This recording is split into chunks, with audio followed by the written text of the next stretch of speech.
You may be busy doing something while you listen to this podcast, but you're never too busy to eat healthy if you eat Vite Ramen. This podcast is sponsored by Vite Ramen. Show support for a sponsor that supports Moore's Law is Dead at the link in the description, and if you do, make sure you use offer code BROKENSILICON. And you can also support Moore's Law is Dead if you need Windows keys or software at cdkeyoffer.com. If you go there, also use the code BROKENSILICON for 25% off Windows keys or Die Shrink for 3% off everything else on the website. All right, now let's get on with the show.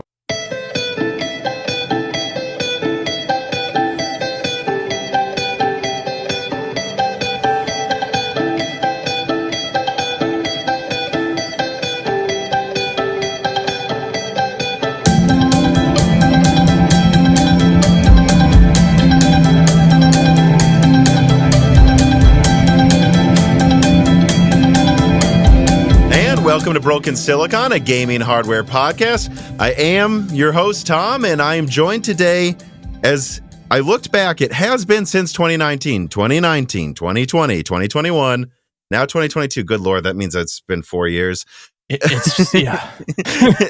Dawid tends to come on for an end-of-year episode where we look back at all of the news from this year, maybe look it forward to the next year a little bit. And I love doing this with you, Dawid, because you're such a different channel than me. So I feel like, this can only be an interesting conversation from two entirely different tech channels looking back at the previous year. But I guess I've already said your name. Introduce yourself, please. I'm Dawid. Hello. I make different tech videos. This is such... I don't want to get ahead of us here, but I remember last year we talked about prices and shortages. And I remember you brought up a point that I latched onto for the entire year, which was, about inflation and prices going around all over the place. You said, "Oh, I'm from South Africa. I'm just used to it. And it's just welcome to the rest of the world, Americans." Yeah. And I mean, I think because one of the reasons I brought that up was because when I left South Africa, the 2080 Ti had just come out. And it was selling for the equivalent of like $3,000 or $4,000. And it was just every single generation, it was that happening. And yeah, with the 40 series, it's really happening now here as well. So that sucks. Yeah. All right. Well, let me jump into some more lighthearted submissions before we get into the look back at 2022. Crass writes in and he says, "Silly Dawid, I noticed you recently changed how you pronounce the word 30 in your videos to a more, I guess, Western pronunciation. I don't even know what Western means. A more North American pronunciation, I assume he means. I like that South African pronunciation, though, and I hope that the random people in the YouTube comments are not bullying or shaming you into changing your style. I think the Dawid-isms like Back Alley Knife Battle and 3060 Scumbag Edition, Loser, Nitro Suckface are hilarious and one of my favorite parts of watching your channel. Keep being you." And let me tell you, I know it. I'm not from South Africa, but my family is from Minnesota, and I say sorry. But you live in Canada now, right? Though, so yes. You're probably used to hearing sorry pronounced that way. Yeah. And I get it for my weird Midwestern accent all the time. How did you used to say 30? I'd like to hear both. Well, I mean, 30. So like 3060, 3070, and I still kind of do say it like that. It's just in a recent video, I was talking about the 3060, and it when I edited the video, I realized I was saying 3060, and I had a complete just existential crisis over it because I assumed I've just been living in Canada for too long, and it's kind of my accent is slowly changing into a more North American one. So don't worry, I appreciate the very positive sentiment of that comment, but no, it's it's not bullying. It's just gentrification of accent, I guess. Gentrification, a natural evolution of how you sound. Yes, yeah. So... it's funny when I will be going back to Minnesota for Christmas to stay with my family up there. And let me tell you, I am sure that my accent sounds more like the people from the movie Fargo when I'm up in Minnesota. And in fact, my parents, because we had been living in Illinois for a long time, since they moved back to Minnesota, they are sounding more and more like they are from Minnesota. Oh, don't you know? Let me tell you, they sound just like they're from there making a hot dish. Oh, that's amazing. That you really do that accent very well, because obviously, I mean, it makes sense, but yeah, it's almost like I was born into that accent. Yes, yeah. But Brian Steiner writes it, and he says, "Hi, Tom and Dawid. This question is specifically for Dawid. When you start testing a pre-built, do you wear your nitrile gloves prior to removing the bloatware, which I consider PC STDs? Also, are you going to do more serious testing this year, or more of the watch at a safe distance, but don't try this configuration at home type content?" Well, I mean, I'll answer that. Well, I'll answer the glove bit first. I use Veleda gloves before I do the STD removal, because I feel they're more stylish than the nitrile gloves.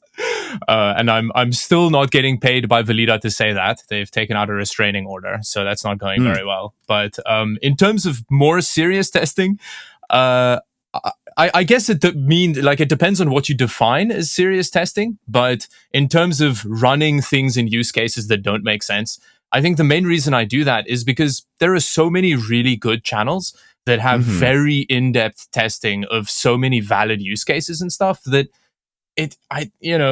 those channels do it really well already. So I kind of do the dumb stuff because it's fun and it's a bit of a different take on it.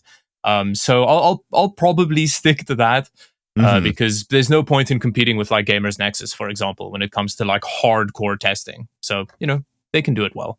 Yeah, and I mean, I think you said you saw like my 4090 and 4080 review. I do benchmark quantitatively like a handful of games that I think come to a good average. I remember actually during the 2000/AMD 5000 series, like Turing versus RDNA 1, when I reviewed the 5700, my results came within 2% of the hardware unboxed average.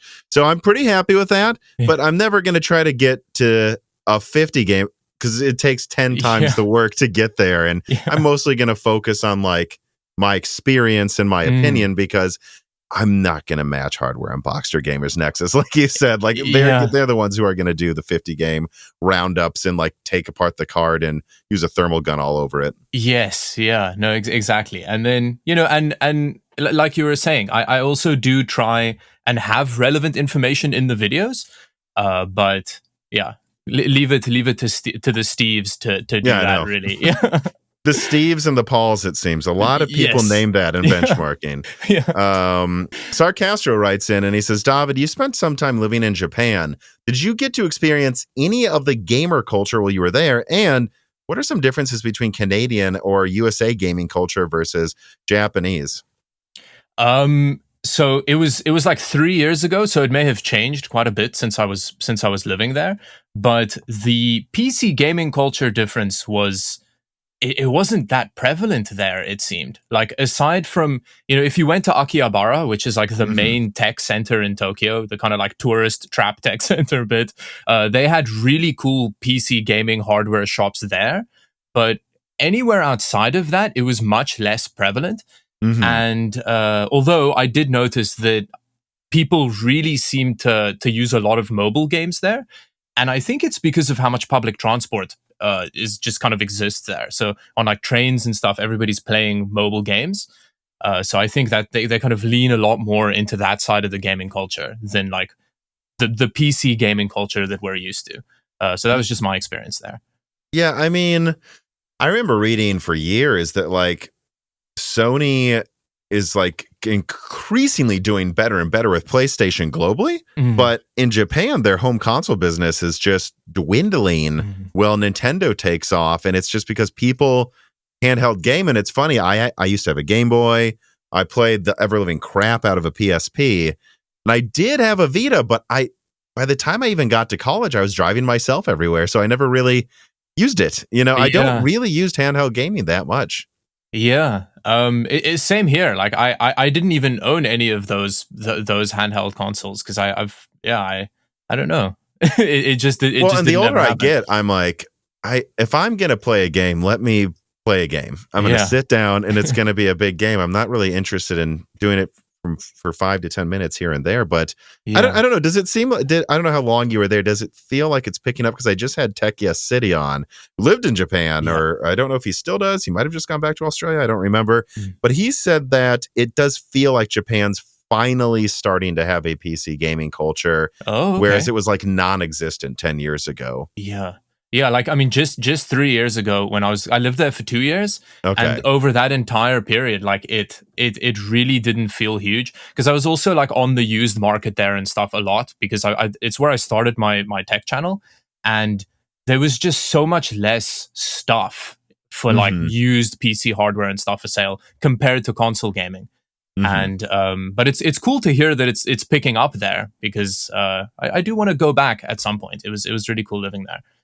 So it'll be interesting to see.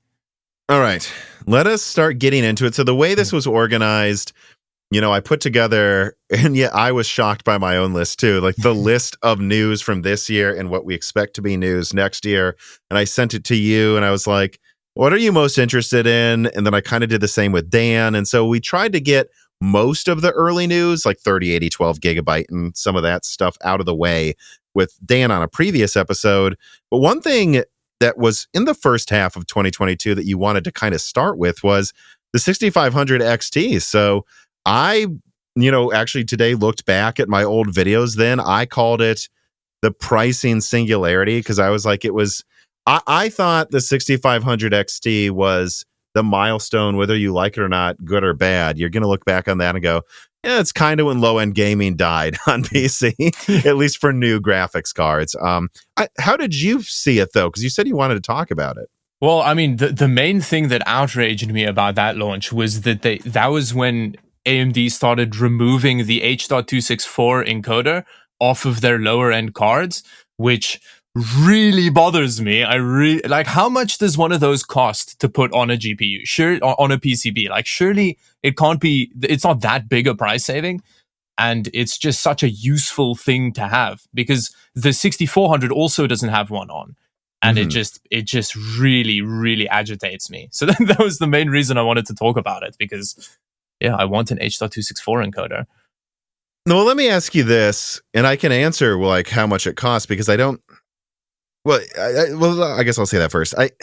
With AMD, what they're trying to do right now is maximize cost per millimeter squared on every die. I mean, honestly, in its current form, Navi 31, it didn't meet their performance goals, it seems, but it's still like a 300 millimeter squared 5 nanometer die. It's still pretty small. They keep doing everything they can to minimize the size so they can compete in cost easily. And I'm confident the 6500 XT was intended to always be bundled with either an Alder Lake APU or Rembrandt, and those both have that encoder. And so this graphics card was only 100 millimeters squared. It's tiny, like we're talking about something that's comparable to like a GT 1030 in die size. And I think they just thought, well, yeah, this is always going to have Rembrandt. Rembrandt has an encoder. And then when you're gaming, you'll power this thing up and it'll use 25 watts in a laptop. And then the shortages happen. Nothing was in stock. And they were like, hey, maybe if we overclock this like MX250 competitor to the moon, maybe we can sell something at $200. And, I'll get into what I think they should have done in a second, but that's what they did. But I have an honest question for you. How many people do you think actually use the encoder? Because sometimes I worry with TechTuber reactions to things that we're looking at this from a creator perspective first, when most people might not care. And I don't know, like I don't pay attention, to how often I would use that encoder. Really, I just know I have a 4090 and it works fine. Yeah. So the thing is, I mean, that is a very good point because the main reason that I'm outraged about the encoder is that when I'm testing the graphics card, I can't just easily screen capture the what the thing's doing. So that's why I have like a very strong personal connection to the encoder on the GPU. But the thing is, like, there are so many like clips channels and stuff of people kind of capturing their gameplay and posting it on the internet. So I do think that even with a graphics card like the 6500 XT, which could be a lot more popular in other regions, if you can only afford one of those GPUs and you still want to be able to capture your footage, you can't. But you're right. I don't know how Because big an audience there Radeon is. capture wasn't there. I tested one and I noticed, yes, Yeah. you can't use Radeon Relieve because Yes. it can't. Exactly, yeah, and it angers me so much, but it's a personal anger more than a. So I mean, I think people should probably comment down below if that's something that you'd miss to get like a bigger idea of how other people feel about it. I think when it comes to the 6500 XT, the thing is, I see what AMD was trying to do. At the time, VRAM was like $20 a gigabyte. So going to 8 gigabytes would have made this a $300 card, which would have probably made people hate it more. Yeah. And at the time, they couldn't make enough of anything, and this had a small die size. So I think they thought, oh man, if we really, I think it was originally going to be like just the 6400, but they thought if we overclock it, give it a 6-pin, maybe it can just barely hit 580 performance, and we can supply this for $200 when the 3050 was selling for $400 at the time. Yeah. But at the end of the day, I just think there's no way around it.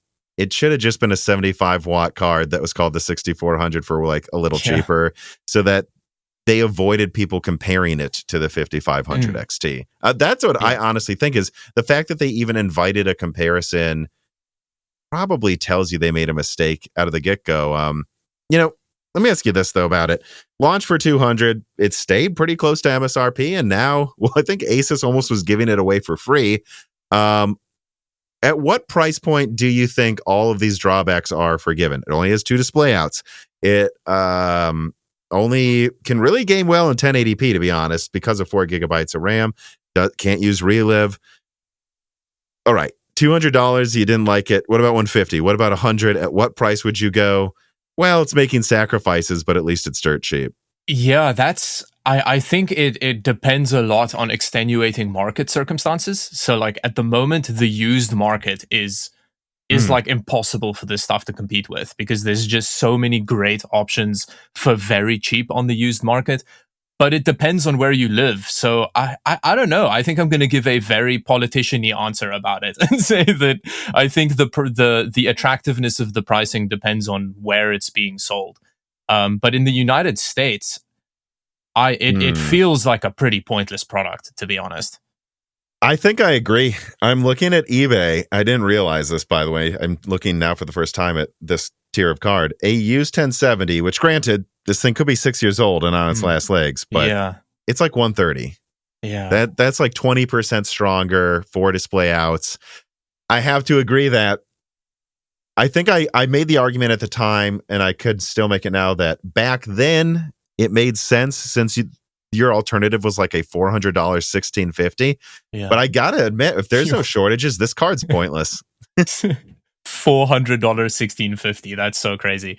Exactly. And so that's why I didn't hate it, because I was like, well, it could be worse. At least someone's trying to launch anything for a price that's not insane. Yeah, and if your PC exploded, at least you have a stopgap kind of thing. Yeah. Which that happened to a friend. His 480 broke, and then he got a 6500 XT, and it was either that or he get like a $1,000 6700 XT. And the funny thing is he got the 6500 XT, and I was like, if you get that, give it a few months. He gave it a few months, he could get everything at MSRP again. And so, that's what that card was for. But yeah, it looks pretty pointless now if you can get a used 1070 for 130. No, definitely. All right. Well, let me move on to another story here, which I guess we'll just jump into this whole can of worms. Intel Alchemist. So I looked back at my videos from then, and let's actually start from your perspective. What were your expectations for Alchemist to your best memory in the end of 2021, before I think it was even called Alchemist, to my understanding? And early in the year, what were you hoping? And I don't know if you're still optimistic, but if you aren't, at what point did you lose all hope? Like, what were you hoping for last year? And when did it become clear to you this thing wasn't coming out on time and was going to miss performance? I mean, I was very much just, please let there be a graphics card. That was basically the extent of my expectation around it. Like anything that was available would have been good. That because it was, that was in the dark depths of the Scalpocalypse. So it was, my expectations were quite low for it. And yeah, I don't know. It was pretty early in the year that it started becoming clear that it kind of, there were rumors that it was just going to be cancelled completely. And I think that's actually one of the things that we were talking we've listed for later. But that was really disappointing because I was excited to see what was going to happen there. And in terms of lost hope now, I've actually lived with an ARC GPU. That's right. I saw some of those thumbnails. Yeah. Yeah. So, and I've on Wednesday, I'm launching my video of my month-long experience with the A770, and I am actually much more hopeful now about the Intel GPUs than I've been at any point, because I think the hardware is really good, and the kind of driver situation around it is getting better very quickly. Like, just a couple days ago, they launched a driver that almost doubled like a lot of older game performance and stuff. So they're very much working on making that GPU viable. So I'm pretty hopeful about those GPUs as of today. About this thing? Yes. Yeah. Is that the 770 or the... Yeah, I got the limited edition. I will say the build, even though Gamers Nexus hates how they designed it, I have to say it feels good. It does. Yeah, it's nice matte rubber, and it looks nice as well. Temperatures are fine. It's not particularly noisy, and it looks like a nightmare to open though. It's one of the few graphics cards I haven't opened because it just looked like such a pain. Well, so that was a card I just haven't had time to get to testing this year. I'll probably test it in January, and I don't really mind because, frankly, the card didn't even work when it came out, so I might as well test it after launch and see if now it works. Yeah. But what would you compare it to in performance then now? Because they tried to act like it was, I mean, a lot of different things, and it, on average, kind of lost to a 6600. I mean, what do you find it's performing like now on average? Well, so for the kind of like month-long test, I didn't actually compare it to any. I had a 3080 in my home gaming system, which I took out and then dropped it in, which is a very unfair comparison. But in terms of subjective gaming, like it was fine. Although I think I haven't actually done particularly comparative benchmarks with other similarly priced GPUs with the current drivers yet. Because I think that should be quite interesting. Random Gaming in HD did a lot of testing on that, so I'd go check out that video to answer that question. Yeah. But let me ask you this though: is it just that you're coming from zero expectations? Because I have to play devil's advocate against ARC actually, and remember, I'm the person who was like super excited for it all 2021, like. Anything less, I think, than like a 3070 competitor, it has a die size the same size as a 3070 Ti, actually. Oh, okay. Wow. It's the same die size, and it's 6 nanometer instead of 8 nanometer. It's so... I don't... That's true. Intel and it actually came out in their earnings. They're losing money on these cards when they sell them. So this is not sustainable. So I don't know. From my perspective, being able to turn on isn't a lot. I demand more from NVIDIA and AMD, and I'm just worried I would be an Intel fanboy if I didn't tell Intel, you got to play with the big boys here. You're a bigger company. Like, what's going on? And so I don't know. I mean, I guess what you would say is it's working now, though, right? Even though you're not sure what it compares to. It's a functional GPU, which I kind of think... I mean, I completely agree with you about that whole thing of like being easy on them because they're new in this specific space isn't necessarily fair, you know. But I will say that I think they took an interesting approach with it because they were. I mean, that's the whole thing about the Alchemist leak, was there was going to be like an A780, right? There was going to be an even higher that they canceled, yeah. And I've double checked that. People are like, sure, they wanted to launch an A780, that they just haven't, you know. And I actually think it was quite smart of them to do that, because having kind of lots of driver issues with a cheaper graphics card is really bad, but having lots of driver issues with a more expensive product is even worse.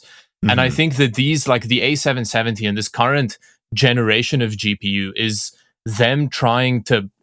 It's almost like beta testing, right? Like you're getting a driver ecosystem working just on internal testing. I don't know anything about how this works, but I can imagine it's quite difficult. Like you need like real world use case to see kind of what happens when Dawid does something stupid with it, and then how are the drivers going to react to that. So yeah, I think that's why it's kind of it.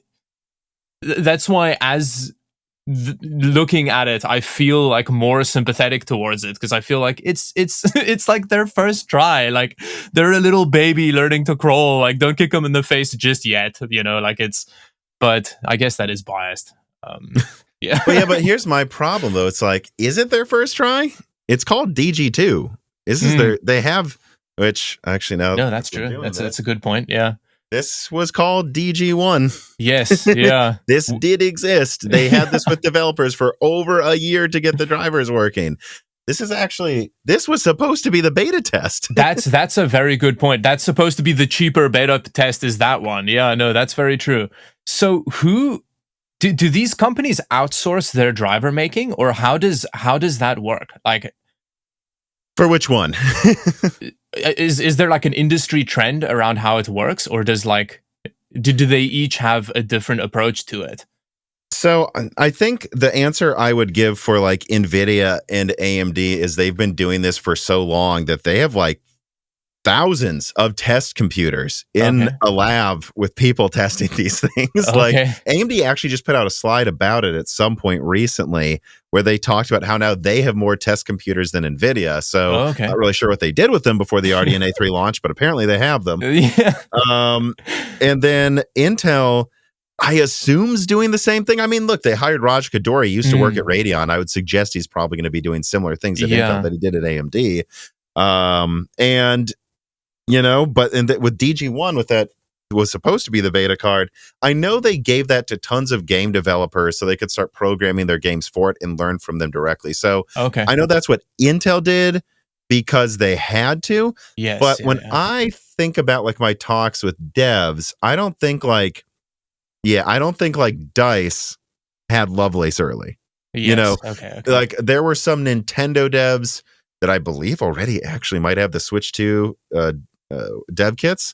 But that's usually consoles. I don't think these companies besides Intel give their graphics cards to like devs early. I think they just have large rooms with tons of computers running games. Crash happens, log crash, they walk over and try to figure it out and then update the driver. I think that's how it works. Okay. Well, yeah, no, I guess you're right. Like the whole the whole being nice to it is unfair, because it needs to compete in a market, and if it's not been harsh, if like, you know, the market around it isn't harsh on it, like it's just not going to succeed as a product. So do better, Intel. There we go. I don't know, like, well, let me jump ahead to like the whole Alchemist launching Q4 if ARC's eventually going to be canceled discussion too, since I mean, let's just lead right into it. Like, I'm trying, like, so my understanding is that Intel doesn't have any new dies launching next year. That what that we have now is what they have, and in fact, I've had it suggested they're not even producing more cards. That they made like 4 million cards at the beginning of the year. Actually, we know they have. Gamers Nexus took apart their card, and it said the manufacture date that I leaked. So they made 4 million cards in February. They sat in a warehouse somewhere. And then they finally sold them in November when they thought the drivers were even half working. And because they're being sold at cost, they're not making more, because this is Intel's financials aren't good. They can't sell things that don't make money. And my understanding with Battle Mages, and again, who knows, maybe they'll start working on something else, but they have 3 or 4 dies and they've canceled them. There's only one left that's a mid-range to low-end die, and it's coming out in over a year. So I don't know. My outlook, as you're probably aware, on ARC is pretty bleak, because I don't think they have any cards. I think all next year it's going to be like, where's ARC? And then in 2020, what would it be? 2024, they've got like one low end card. So I don't know. My opinion, the best we should hope for is they keep making like 30, 50 competitors every year. so they can fix their drivers over 3 years. Because I think what we've seen is it's going to take several generations before they can even try to compete in the mid-range. And I mean, that's actually that's quite a problem with actually having the A770 and 750 then, because if they are kind of giving up on the GPU space, like how long are they actually gonna, I mean, okay, so is that what's happening? Are they like giving up on it, or do you think they're not going to cancel the postpone- graphics division? They're not going to stop making some data center products. And I know that at least one Battle Mage and at least 2 Celestial dies are still in development. Okay. But that's all that's all I know. And it's not encouraging what I'm hearing about Battle Mage progress. There's tons of bugs and issues. It's hard for me to overread into that though, because it's over a year from launch. So it's like there's always bugs over a year from launch. But it's hard for me to say, because it's like, if they cancel it, it's not because they want to. I think it's because they run out of money. Yeah. You know, that's what I'm saying. It's like, and I don't know what I don't think they're going to have anything for a year. So if you call that canceled, I kind of do.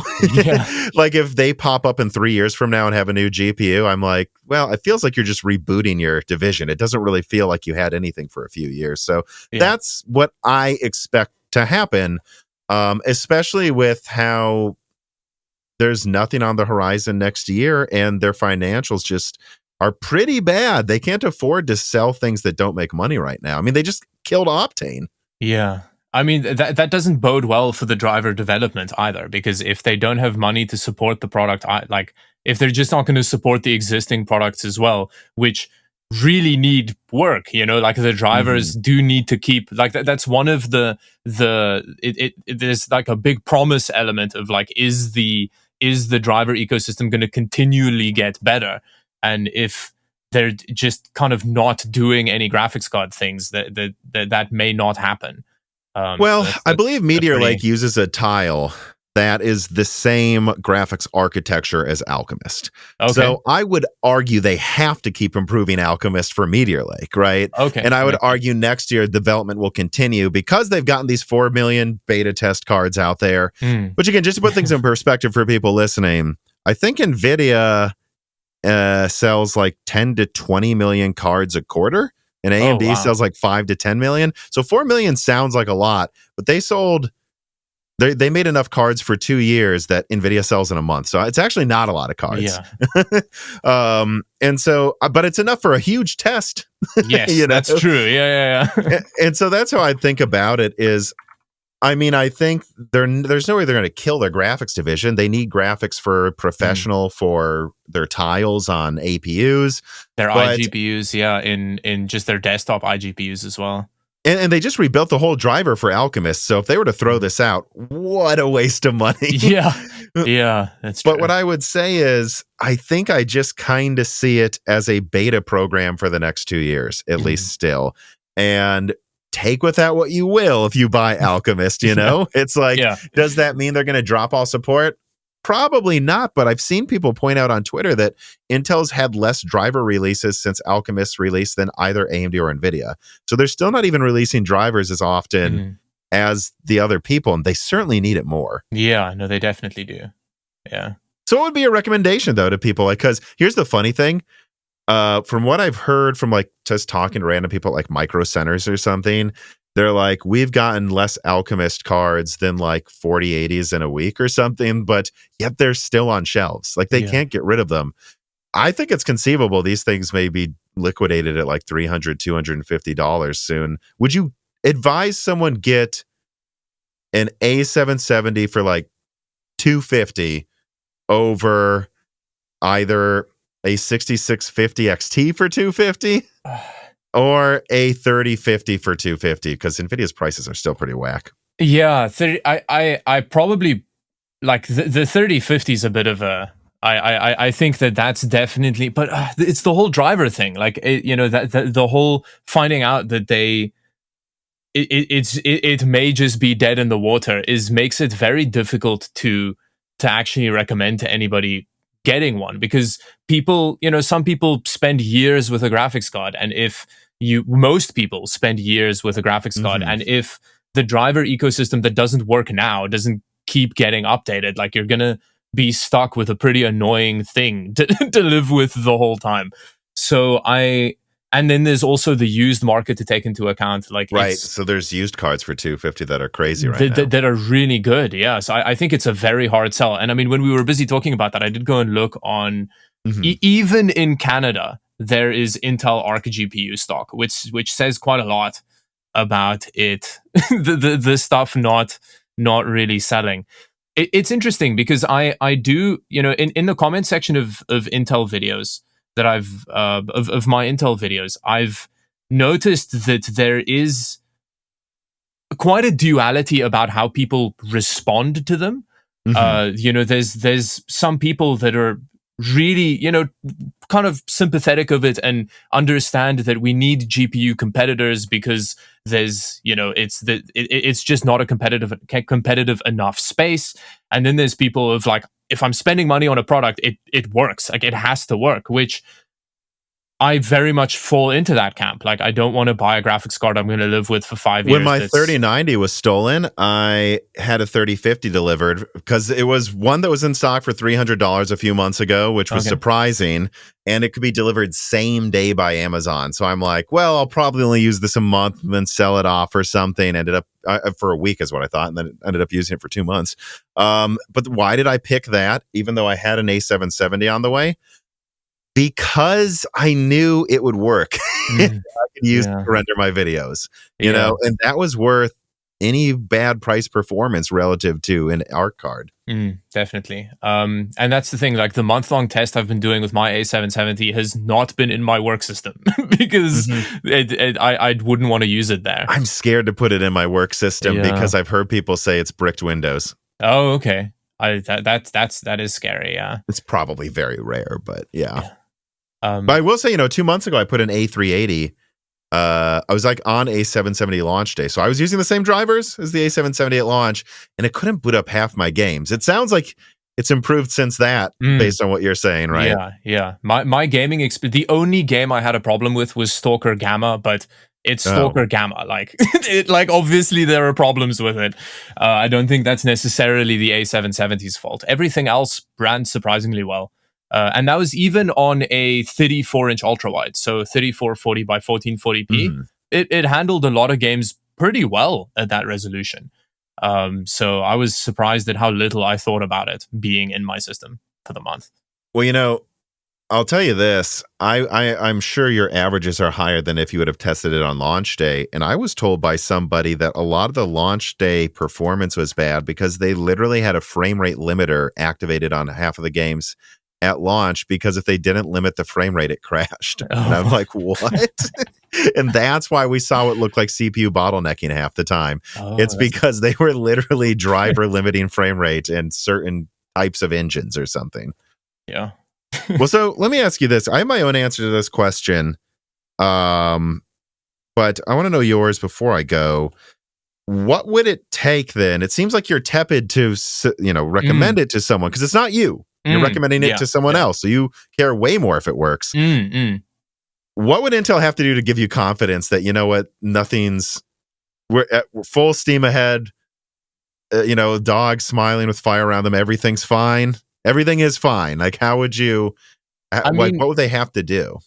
If we get because with drivers, it is really difficult to know how much they are behind supporting it. But I think like an actual GPU roadmap of like what they're going to do in the future or what they're planning on doing in the future with it would help, because then you'd know how serious they are about just about the whole division. Like a new honest one, because Raja keeps pointing to a roadmap on Twitter that says they were going to compete with enthusiast graphics this year, which I don't think so. And actually, I just noticed this recently.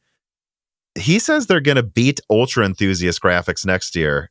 This roadmap's from over a year ago, and he keeps pointing to it, and I'm like, I don't think you're going to beat the 4090 next year, Raja. When are you going to update that roadmap? But so you're saying if they had a more honest roadmap where they're like, hey, we're not competing in the high end, but this is what's coming out next year and we're not going anywhere. Okay, honestly, my when actually interacting with whether or not somebody else should buy the GPU, I think it's that thing of like, you need to understand the implications of this GPU. Maybe like it's that thing of like, you need to understand the risks involved of like this kind of driver ecosystem and how like it may or may not work, and then decide if that's something that you want to live with. So it's not something that you would just blindly recommend to someone, even if there is a roadmap, even if there is, like it's something that only people who really know what they're getting themselves into should get themselves into, if that makes sense. So I don't think if the most straightforward answer to that is I wouldn't recommend it to someone. You have to decide for yourself if you think it's not like AMD or NVIDIA. It's like, yeah, it's that's going to work. Yeah, it's its own thing. Yeah. My answer to the question was, and there's going to be some people that think I'm being overly critical, but nothing. There's nothing that they could say that would make me feel better, fair. Because they said ARC was going to launch in Q1, and it launched on the same day as the 4090. Yeah. So what it would take for me to have faith in ARC again, launch, Battlemage has to be out, because I don't believe anything they say until it's out and in my hands at this point, with how many delays this last gen saw. But I guess let's start transitioning into a subject that turned out actually well. Let's start moving into some of the Lovelace information here. So there's a few ways we could go about this, and I have links in the description for like one of my early leaks of it, then also videos like kind of referencing those insane rumors at the beginning of this year about Lovelace's power usage. I just want to ask, from your perspective, like, what's your memory of like early Lovelace rumors in 2022? It's very fancy that you can change your lights. I'm a bit jealous. Mine's just one color. I don't have the option. It didn't even occur to me right away. I was like, oh wait, I could, like, I put these things up early last year or something, and I didn't even really think about it until the end of last year. Like, oh, I don't need to just do like one thing for a video. I could literally be changing these while I talk. So when people skip through the YouTube video, oh, he's talking about AMD now. But but we're not. We're talking about NVIDIA. Yeah, I think we should go back to Intel so that mine's relevant again. I think that'll that'll make me more comfortable. No, so my memory was just that I thought that maybe it would be like that, like we would get 800 plus watt power draw cards just because of the progression of the last couple of years of TDP. But I'm glad it didn't turn out to be correct, because that's insane. Well, if you look at the RTX 4090, they have a BIOS option for 600 watts. And if you look at I think the early rumors, I put them into several camps. There were people that were like, the 4090 is going to use 1,000 watts, the 4080 is going to use 500 watts. And I was like, no, you'll trip breakers. This is ridiculous, just because they're testing that.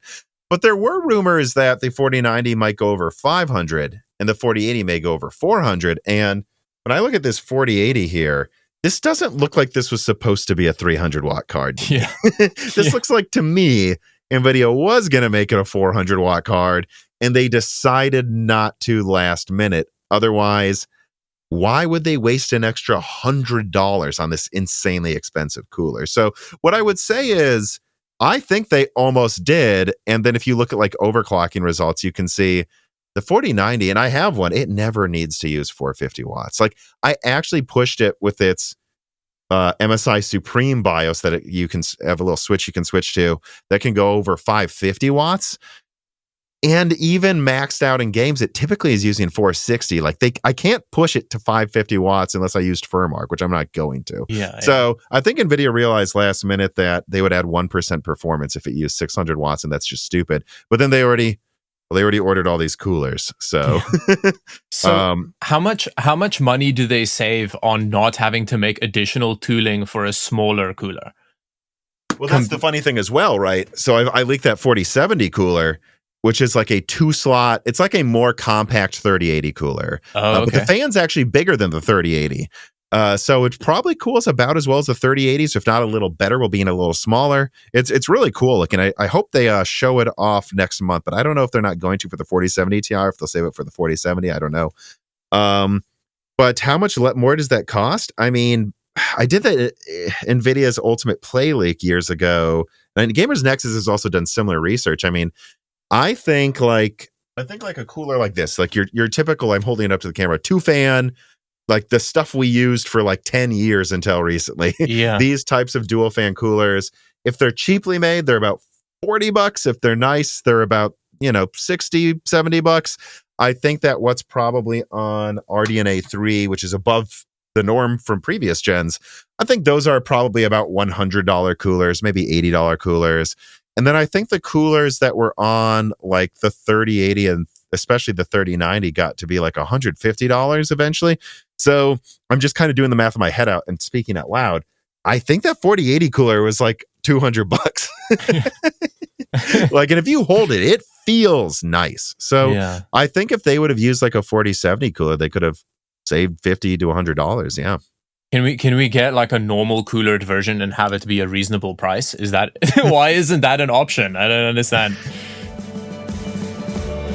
I don't know about you guys, but over the holiday season, I tend to eat extra calories, and Jessie here is no different. She's probably about to go eat that bone right now. But Jessie's a growing girl. She needs as many calories as she can get, and she's also a dog. She doesn't really think about if any of those calories are healthy, unlike probably most of you humans watching who are about to go back to work after the holiday season and want something easy to make that hopefully will help you get off some of that holiday weight. If that's you, consider getting Vite Ramen. Vite Ramen is a sponsor of this piece of content, and Vite Ramen is an American company that crafted a protein and nutrient-rich meal that takes minutes to make without sacrificing taste. You can use their classic packages that make it easy to add protein and ingredients of your choice, or the new Ramen Go packages that let you microwave something quickly if you really only do have a 15-minute lunch break. And Vite Ramen has been an excellent sponsor of Moore's Law is Dead for over a year. They've been good to us, so if you're looking for something like this, be good to them. Click on the link in the description and use the special New Year's Eve holiday code Moore's Law to get 10% off any order and a free package of ramen additionally while supplies last. Go to the link in the description, use the offer code Moore's Law, and buy Vite Ramen today.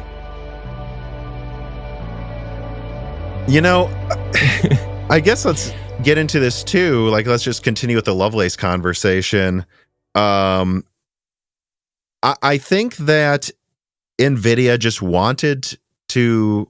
Well, what do you think about it? Like, let me dominate the conversation too. Like, well, this is a look back at 2022. What did you think about the 4090, 4080, and 4080 12 gigabyte announcement that happened in whatever it was, October or something? Like, what were your thoughts when you saw those prices? It was, the thing is, it was partially expected because of how the market's been going lately. It was very disappointing though. I think it was, so I kind of shared the main sentiment with I think a lot of the community about how everyone was really outraged about the 12 gig because it is just such a scumbag move to have multiple versions of the same GPU and then call it, multiple versions and then call it the same name. But the pricing was just so sad. $1,200 for an 80 card feels really wild. Mm-hmm. But I remember I was told before the event the pricing at a minimum for the 4090 would be $1,600, and they're considering up to $2,500. And so my reaction watching Jensen announce it live was he goes, the RTX 4090, $1,600. And I was like, okay. And then they went RTX 40, and I just started writing down notes for my video I was planning to do. I was like, all right, so that's pretty. And while I was saying to myself, that's pretty good, mid-sentence, he goes 4080, 1200. I dropped my notepad and pencil and started laughing out loud. Yeah. And I'm by myself. I'm not laughing for anybody here. I was like, and then they went RTX 4080, 12 gigabyte, 900. And I went, Yeah. I was like, Jensen, you did it again. Yeah. And then it's and it's not even just a 12 gig version of it. We're also just taking a machete to the core as well. So it's a different die. Yeah. It's literally a different die. Yeah. It's madness. I don't know. Yeah, my butt back there was going to be that I guess the 4090 was kind of reasonable, but that kind of feels like the tactic, right? You make the 4080 seem ridiculous so that, I guess I'll just spend a little more and get the super expensive one. I don't know, I think my favorite thing about the whole launch though was just that, like, a bunch of scalpers bought them and then they just couldn't sell the 4080 Thank God, right? even at MSRP. So they're just stuck with them.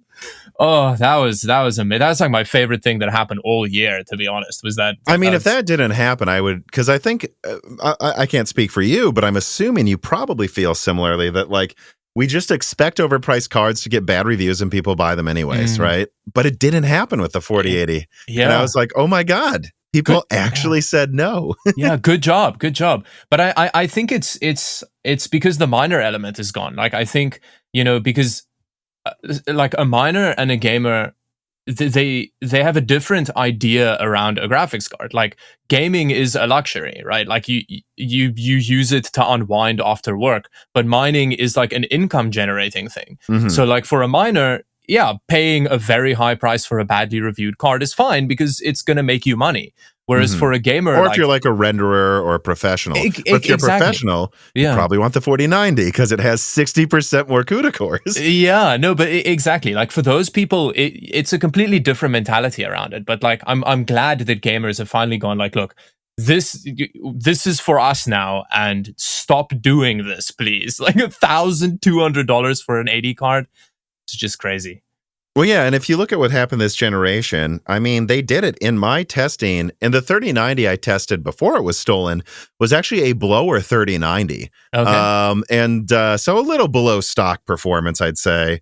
But I found my 4090, even capped at 350 watts, was 80% better than the 3090.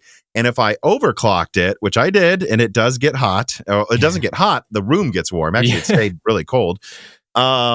I got over double the performance of a 3090 on average. There were games where it was like 120% better. So if you think about that, NVIDIA's doubled the performance of the 90 class, and the price is effectively the same. Yeah. And so it's like, okay. And then they said the 80, we're going to increase performance by 40%, and we're going to make it cost 40 to 50% more. Yeah. Bye, everybody. And I think that's why it's not selling. Yeah. I really think when it comes to gamers, what we've learned is they can price a flagship above 1,000, maybe even above 2,000 occasionally. They did with the Titan RTX and Volta, but what they can't do is move the high end above 1,000 because it's just not. People just don't want it. It seems like they won't even want it if it's 900. It seems like once you get above $800, people just say no. Yeah, and I'm glad that's happened because it is just such a. Yeah, like constantly moving the goalpost like that really sucks. Well, let's move on to another card that isn't. Well, look, I'm told it's outselling the 4080 by a decent amount, but it's not selling out. I don't think it's selling as well as AMD wanted it to. I'm talking not about the XTX, but I'm talking about the 7900 XT. So, what do you think about the 7900 XT? What do you think about the XTX? And actually, before I even say that, what were your expectations for RDNA 3? Because they showed slides saying it was 50 to 80% better. Yeah. So, I mean, the thing is, those presentations are always wrong, though. Like, I feel like it's kind of standard for. I'm not saying it's right or correct or fine, but I just feel like. But are they? Because they were dead on for RDNA 2. And with Zen 4, remember, they said greater than 15% performance, and it ended up being like 30%. So every AMD presentation before now was accurate. Oh, okay. No, then that is very outrageous. Yes. So like I whenever I watch these presentations about any new product, I always think just like, none of this means anything. But I guess that's just kind of yes. But considering that they have been very accurate before, that is, they should have kept doing it because it just erodes consumer trust with that kind of thing. But in terms of the XTX, like it's like both the XTX seems more appealing than the XT just because of like its performance relative to like the NVIDIA GPUs. But I don't know, like they're both still quite expensive cards. Like. Well, yeah, and the XT is 25% cheaper than the 4080 while being 25% weaker. So I don't actually think the XT is that. It gives you more RAM. It's not too big to fit in your case, but I honestly think the XT is only slightly less dumb than the 4080. Yeah. I mean, is there any kind of price drop on the horizon for 4080s, or is it just going to stay 1,200 forever? I mean, I think there's no prayer that they're dropping the price like next week, you know. First of all, it's the holiday season. And you know, they didn't actually ship that many cards. And I think they're learning that, oh, this might actually work as an upsell to the 4090. Like, they've made so many 4080s already, so eventually they're going to have to sell them. But let's say they've made 200,000 4090s and 50,000 4080s. Well, the new dies they've ordered to be, you know, manufactured into cards from TSMC, I think they can switch over capacity. So they could say, you know what? We're not making 4080s anymore. They'll be hard to find. No one really wants it. And the 4090, we're just going to make twice as many as those. I think there's a chance they may just do that, you know? And you tell me, can you see NVIDIA dropping the price on anything a month after launch? Yeah, because it's like admitting that but I mean, to be fair, they did back off on the 12 gig thing, at least just the naming structure around it. So, you know, maybe there is, maybe the business monsters behind NVIDIA actually kind of, yeah, I don't know. I think we're going to learn that soon. I think what we're soon going to learn is if NVIDIA thinks they can get away with something or not, because from what I've heard, despite what some people are saying, the pricing has not been decided on the 4070 Ti. That comes out January 5th. Okay. It seems like it may literally be the same specs as the 4080 12 gigabyte. Yeah. And I mean, if they launch it for $900 and all they changed was the name, yeah, no, I think they're going to get rock bottom reviews personally. Yeah. I mean, I think if it's the same GPU, it's fine. They just need to price it properly. And I think that they have this $900 spot now that they seem adamant to have a GPU in. And with what is the MSRP of the 7900 XT? It's 900, yeah. Is 900, yeah. So it'll be interesting to see how they deal with that slot if they put the like 40s, I don't know. Well, but let me just fact check this here before I say it, but I believe the 7900 XT is still in stock on Newegg at MSRP. Let me see. And I heard it was selling okay day one, but the sales are really dropping off. Yeah, it's $900 on Newegg. I could order one right now. I just don't want to reference one because I've actually seen benchmarks showing that these things might be crazy overclockers if you have 3 8-pins. Oh, okay. Well, maybe I'll test that. Yeah. I don't want the normal one for $900, even for a video, I don't think. Yeah. No, just the reason I bring that up is because I think it'll be interesting to see them kind of duking out this price point. Because like you said, the XT is essentially the same value as the 1200 4080 because of like, you know, its performance scaling. So if all of these prices just needs to drop, basically, is the point. Like, yeah, I agree. And here's how I put it on a recent podcast. It's like, to me, I just feel like right now, AMD and NVIDIA are sitting there like this, and they're like, hopefully they give up and just buy the cards now that they're both overpriced. And I feel like January is going to roll around. We'll still be in a recession, and gamers will be like, yeah, we're still not buying it, guys. And then they're going to have to. That's what I've been discussing with some people behind the scenes. Like, if product isn't moving, it's losing money. So it doesn't matter if they want to. Yeah. And I don't think they're going to do it in a month because they're NVIDIA. Yeah. But I think they have to drop the price if it doesn't sell. They have to, or they have to stop making it. Yeah. You know, and just pretend that it's still out there, but they're really not supplying any.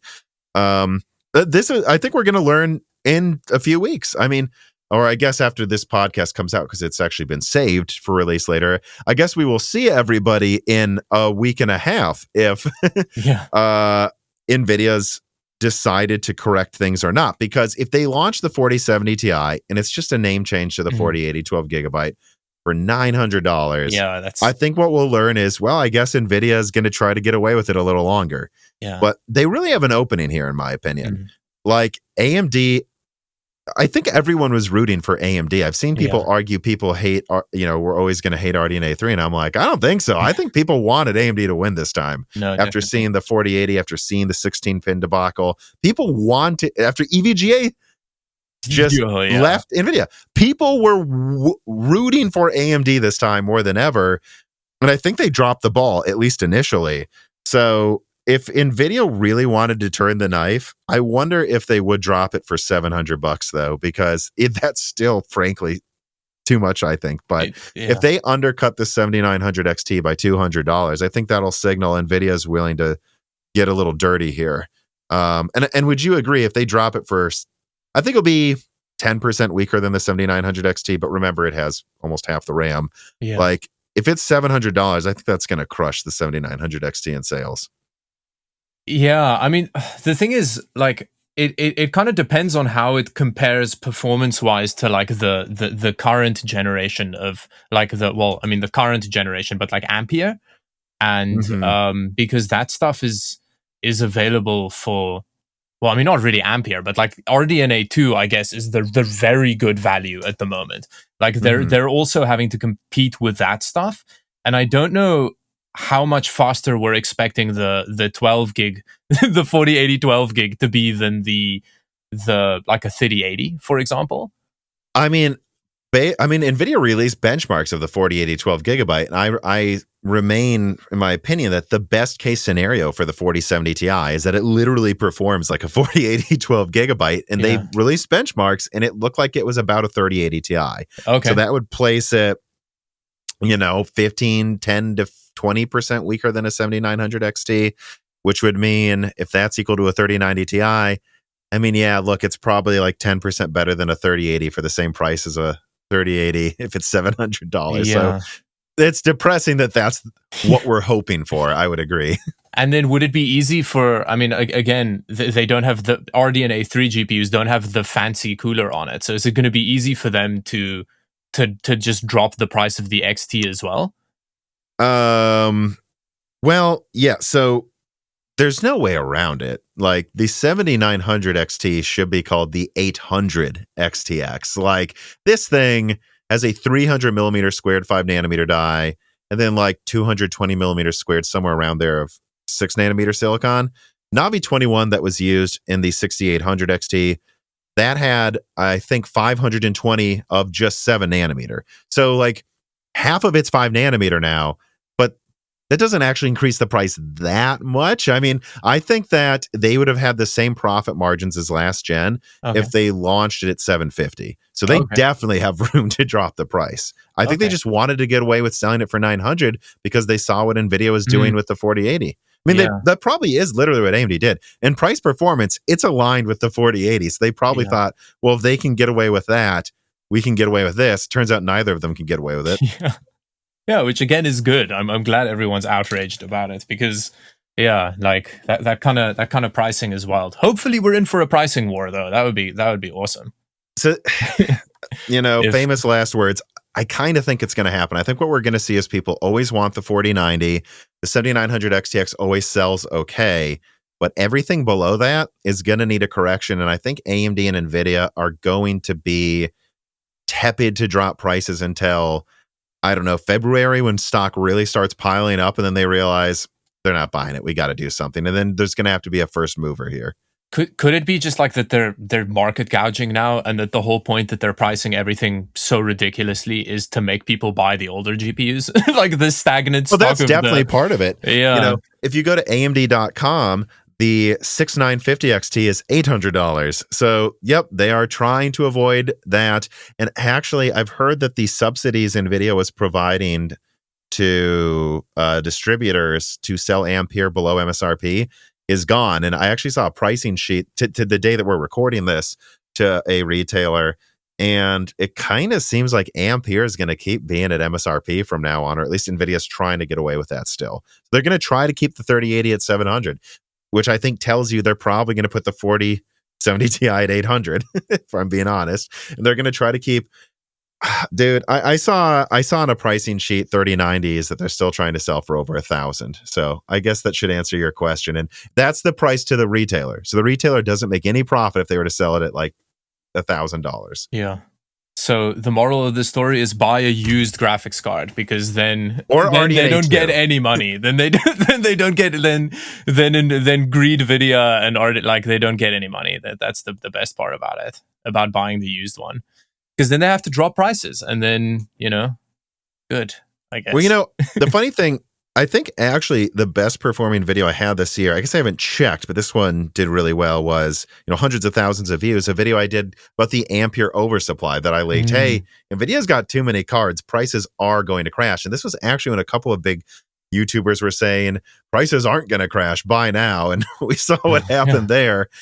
I think this brings up an interesting way of framing the whole oversupply price crash discussion, which Swiggles writes in and he says, hey, Tom and Dawid, would you guys have ever expected this year to go like this? We all thought that there was going to be some sort of crash eventually, but the beginning of this year started with some of the highest GPU prices we've ever seen. And by the end of the year, I got a used 3090 for $600. Yeah. Did you think it would start and end this way last year? Honestly, like, I try and just go with the flow with this stuff. Like, I'm not much of a speculator with this stuff, to be honest. Like, I didn't make any videos about, where I think stuff is going, because it is all so all over the place. So I've kind of given up on that, to be honest. But I did not think you would be buying a used 3090 for $600 now. That is an amazing deal, Swiggles. That's congrats on your card. That's awesome. Don't let anyone steal it. Yes. Mine was stolen. How was it stolen? What happened? I was doing a collaboration. I had to replace one of the fans, and I wanted to upgrade the thermals, and we wanted to see how, and this Silver Knight PCs, which I'm happy to plug them, they wanted to get their hands on this MSI blower card. I don't know if you remember, this is the Fermi edition. There was a MSI 3090 that they never really sold in the US that looks like a GTX 480. Oh, no way. That's so cool.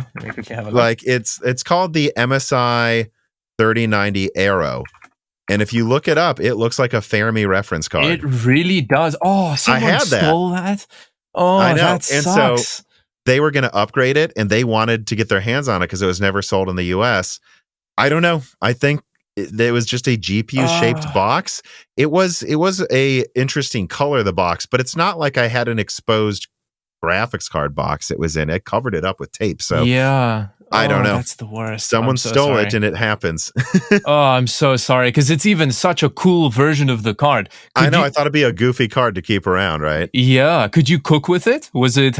Did you interact with it much? Or? That's the interesting thing, is it was better than Fermi's cooler, because you look at it, that's just like a giant, like, copper coated heatsink or something. So it actually, no, it didn't get that. I tell you what, awesome. If you were gaming at 350 watts and you touch that, that's an exposed giant heatsink. It would be hot, but I don't think hot enough to cook. Obviously, if I were to run Furmark at 400 watts, I could probably get anything to cook something. But yeah. Fair, yeah. Oh, that's such a shame. I'm sorry about that. Yeah, but that's what happened to it. So, and I got it for $800 in like July, and so Swiggles, watch it. But no, so you didn't expect that though. You didn't expect the 3090s to be half their MSRP on eBay. No, that's wild. I guess what I'll say is, I am a bit surprised how cheap some of the SKUs are getting, but I get to claim and point this out. I had Daniel Nenny, the founder of SemiWiki.com, on about a year ago, and I said in that podcast, my estimate is prices will start going down early to mid 2022, and they will crash by the end of the year. So I'm on record of, I guess I did expect this, actually. Yeah. And it's hard for me to say if I think, I guess the high end has dropped about what I would have expected, but I never expected the 6,600 to get to $200. The low end has gotten cheaper than I expected. It's awesome. You can get such, like, the AMD GPUs, even new. Like, I bought a 6700 XT the other day for like not very much money new, and it's such a good card. Like, it's so much power, and that's not even in the used market. Although I will say, I don't know what's going on in Vancouver. All the used graphics cards are still very expensive. I don't know why. Yeah. I talked to Tech Yes City about that, and he said the used market in Asia and the US is awesome, but in Europe and Canada, it kind of sucks sometimes, especially Europe, he said. And it's just okay. half of it has to do, I think, with sales and import taxes on used cards. So a lot of the cards that are sold used are mining cards. My 3090 it worked fine. Okay. And if you can imagine, there's a lot of mining cards that go on sale around Taiwan and stuff. Yeah. And then what's across the Pacific Ocean? The US, which doesn't have as high import taxes. To get mining cards to Europe, well, they're not going through Russia right now. Yeah. So they've got to like find a way all the way around and then pay like a 20-30% import tax. And that's why the used market is just typically not as competitive, because it's not as easy to bring in cards from Asia, whether they were used for mining or not. You know, that's why. So that's a factor there. In terms of like good deals right now, the RX 6700 10 gigabyte is around $300 new. And that is a mid-range card that I can't recommend enough if it stays around, below the MSRP of what the 6600 used to be. Yeah. And I mean, that's the thing. Those GPUs are so powerful already. Like, if you're if your game, even if you have a high refresh rate 1440p monitor, like a lot of what you're playing, like those GPUs can really power the crap out of. So yeah, you don't need to spend $1,600 on fancy new stuff, because there's so much power in the last gen, and it's all like there's so many good deals going around. Well, and I'll put down a timestamp for this as well. It just came out today that the tariffs that we're going to go into, that are going to be active in at least the United States starting January, were last minute punted 9 months. So this was one of those things where it's interesting, actually. AIB's told me that half of their components still weren't avoiding tariffs, because even if you add a 20% tariff, they're like, well, our entire assembly area is in China. It's going to be more expensive for us to try to move that to another country. And so even though they weren't assembling some of the stuff in China, half of it had to be anyways. And so they think the 20 or 25% tariff would have like upped prices across the board by 10%, not 25, but like 10, 15%. And that was just pushed back last minute. So I think these prices then are going to continue to keep going down after the holiday season. I think we're seeing a small spike right now because it's the holiday season, but I think things are going to keep getting better next year. And like we've been discussing, I think we both seem to think that they're going to have to lower the prices on some of these cards. Yeah, I hope so, at least, because this stuff shouldn't be normalized. Like it. Yeah. Well, let me ask this question then, because I think this is something to think about. You brought up all of these cards are so powerful. I tested this like 170 watt 6700. It was a really good overclocker. I could play Battlefield 2042 in 4K, ultra settings, no DLSS or FSR, and I was getting 70 frames a second. So if I capped it at 60, it was locked. It did the same thing in 1440p 120. Like, that's a $300 card that uses almost no energy compared to the flagships. And now they're trying to convince you to pay 3 times as much as that for like 70% more performance at the top end. Yeah. I guess what I'm leading to is like RDNA 4 is going to bring more performance. Blackwell is going to bring more performance in a year. I don't know if anyone cares, because we've hit it. We're doing great, right? Yeah. I mean, so yeah, like it really is that thing where in subjectively, it's starting to become very difficult to tell the difference between, cheaper graphics cards and a lot more expensive ones, even with really nice monitors. So it's, I think those very expensive GPUs are a tough sell, in my opinion.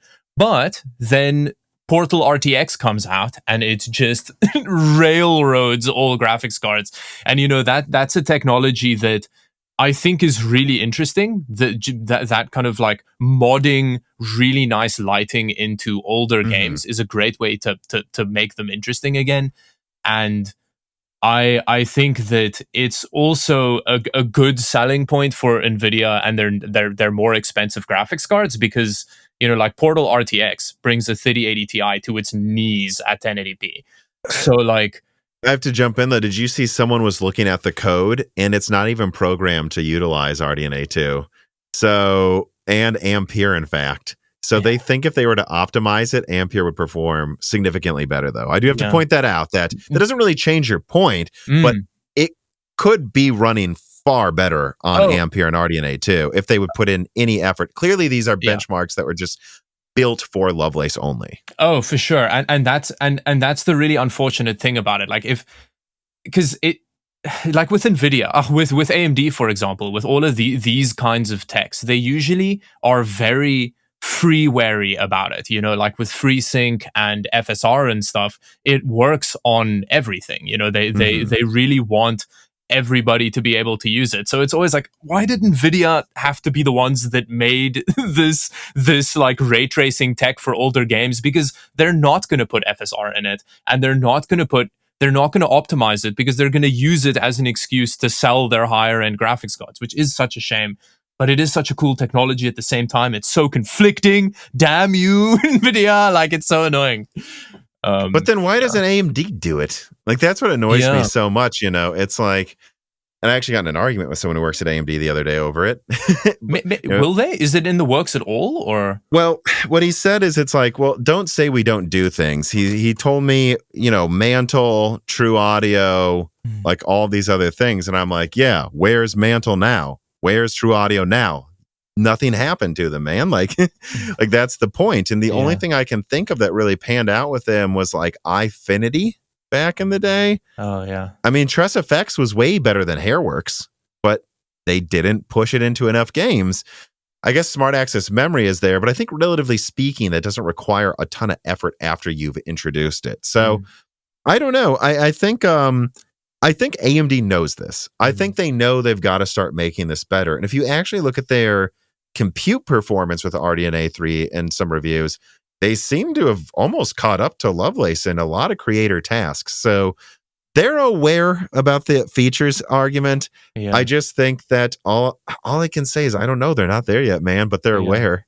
But I mean, like, FreeSync is everywhere. Like that. That's after G-Sync. Yeah, that's true.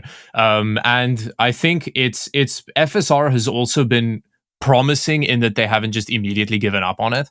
Like for I agree, that's one they're sticking with. Yes, yeah, and that is a very useful one. Like, that technology is really awesome. And FSR 1 was awful. It was really bad. It was in Cyberpunk, and it's really terrible. But with one of the latest patches, they actually brought FSR 2 in, and it's way better. It is a huge upgrade, and that's even, you know, in a game that already had older FSR, they actually updated it in and stuff. So, you know, hopefully they're going to get on track with this kind of stuff, because it is all cool technology. Oh, we've got a Dogu in the back. Oh, yeah. That's Jessie. She pops up every now and then. Oh. Yeah. The only thing I can say, I do want to kind of transition to one other thing about graphics cards. Okay. Before we move on to kind of the more CPU-y stuff. Okay. I really do think, and I've had this discussion with a few people now, but like, and I just put out a video called, you know, about if AMD can fix RDNA 3. When you look at RDNA 3, it has 67% more bandwidth than the 6950 XT.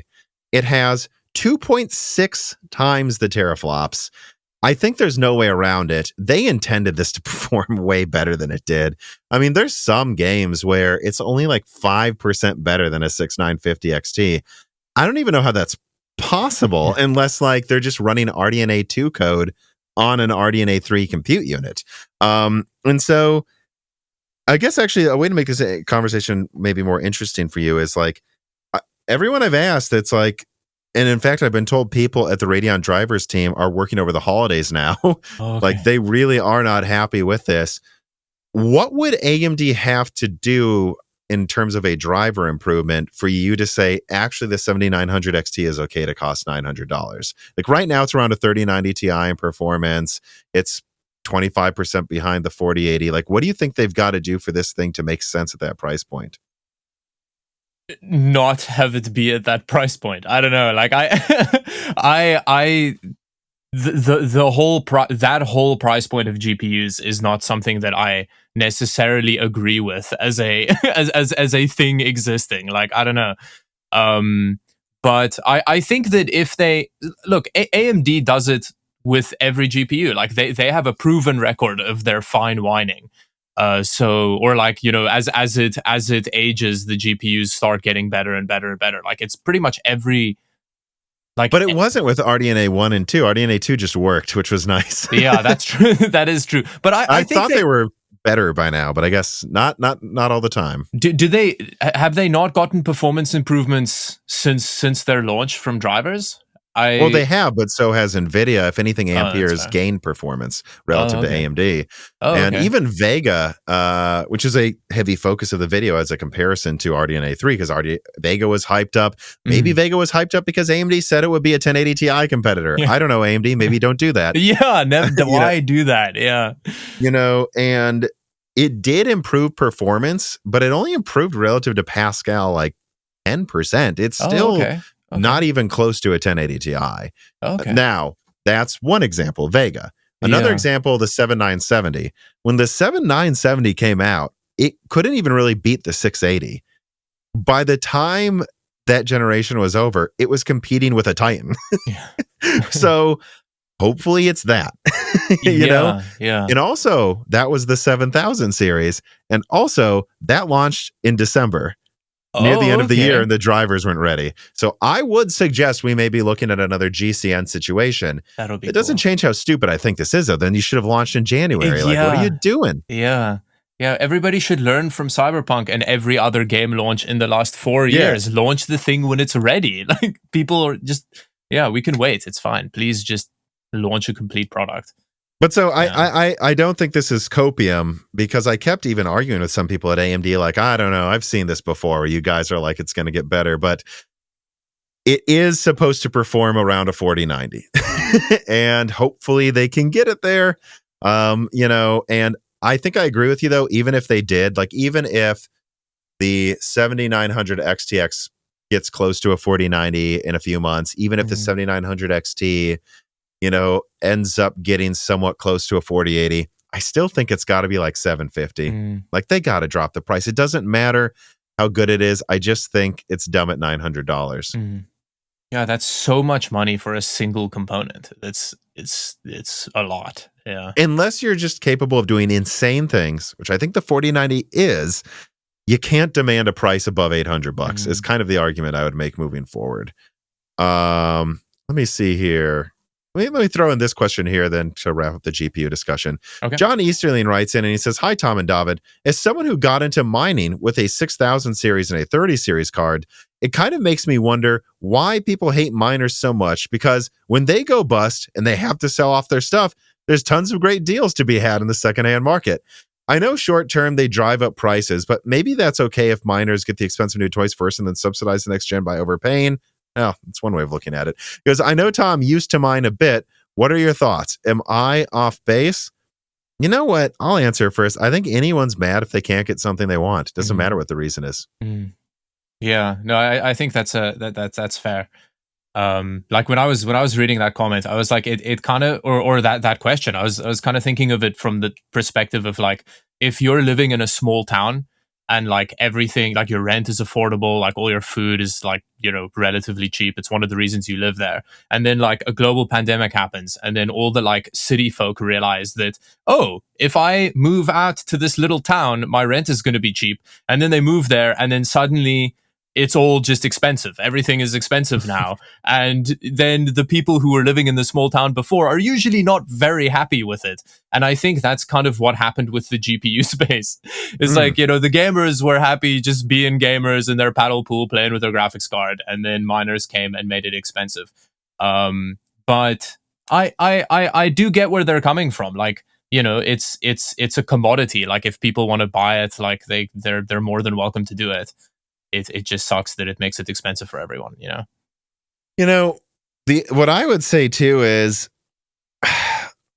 I don't really buy his argument of like, we made it better in the end. Don't pat yourself on the back, guys. But what I would say is, it's hard for me to feel bad for anyone here when it's like, you're complaining about getting, if we're talking about last gen, you want like a 30 teraflop or whatever it was, I don't know, 30 something teraflop, or 3080 to play a game you could probably play already at a higher resolution when these graphics cards can be used for AI research curing cancer. So it's hard for me to feel sympathetic when I'm like, guys, we've been able to play the latest games for a while now. I think all of this is cake, is I guess what I'm kind of saying. And as long as graphics cards, and now the 4090s at like 83 teraflops, A6, the new A6000 can get to like 100 teraflops if you push the clocks. This can be used for things besides gaming, guys, and I think it always will be able to be. These are always going to be useful for not just gaming when they have the performance of what was a supercomputer 10 years ago. Yeah, but I mean, there's a difference between mining a cryptocurrency and cancer research. Let's be fair. Like the one is very much for the greater good of humanity, and the other one is mining. So I guess that's part of it. But like I agree with you on that. Like, yeah, it's a GPU. If it's good for a thing, people are going to use it for it. You know. Well, but it's like not everyone's using these for cancer research. You could say, well, I'm doing AI research. And it's like, oh, good, thanks. You're making it so AI can break CAPTCHA. Like, nice research. Thanks. Like, I'm working on quantum computing. Oh, you're working on the thing that will make us all have to change how we handle passwords. Yeah. And I'm not really sure what else it will be used for.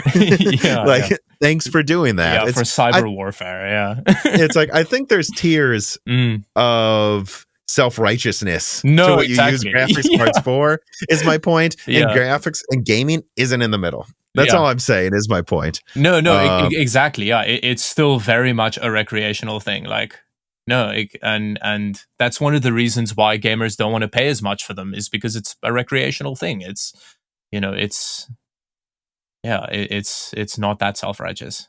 And I could make the argument, there's a lot of people in Venezuela who are mining cryptocurrencies so they can even buy stuff. To be fair, I don't think most miners are in Venezuela. I think most miners are in a place with cheap energy and have plenty of money. But so mining isn't like GPU mining is not viable at the moment, right? I don't misunderstand that.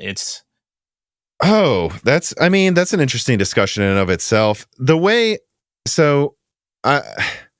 I mined in 2013, like Litecoin, and then Darkcoin, that later became called Dash.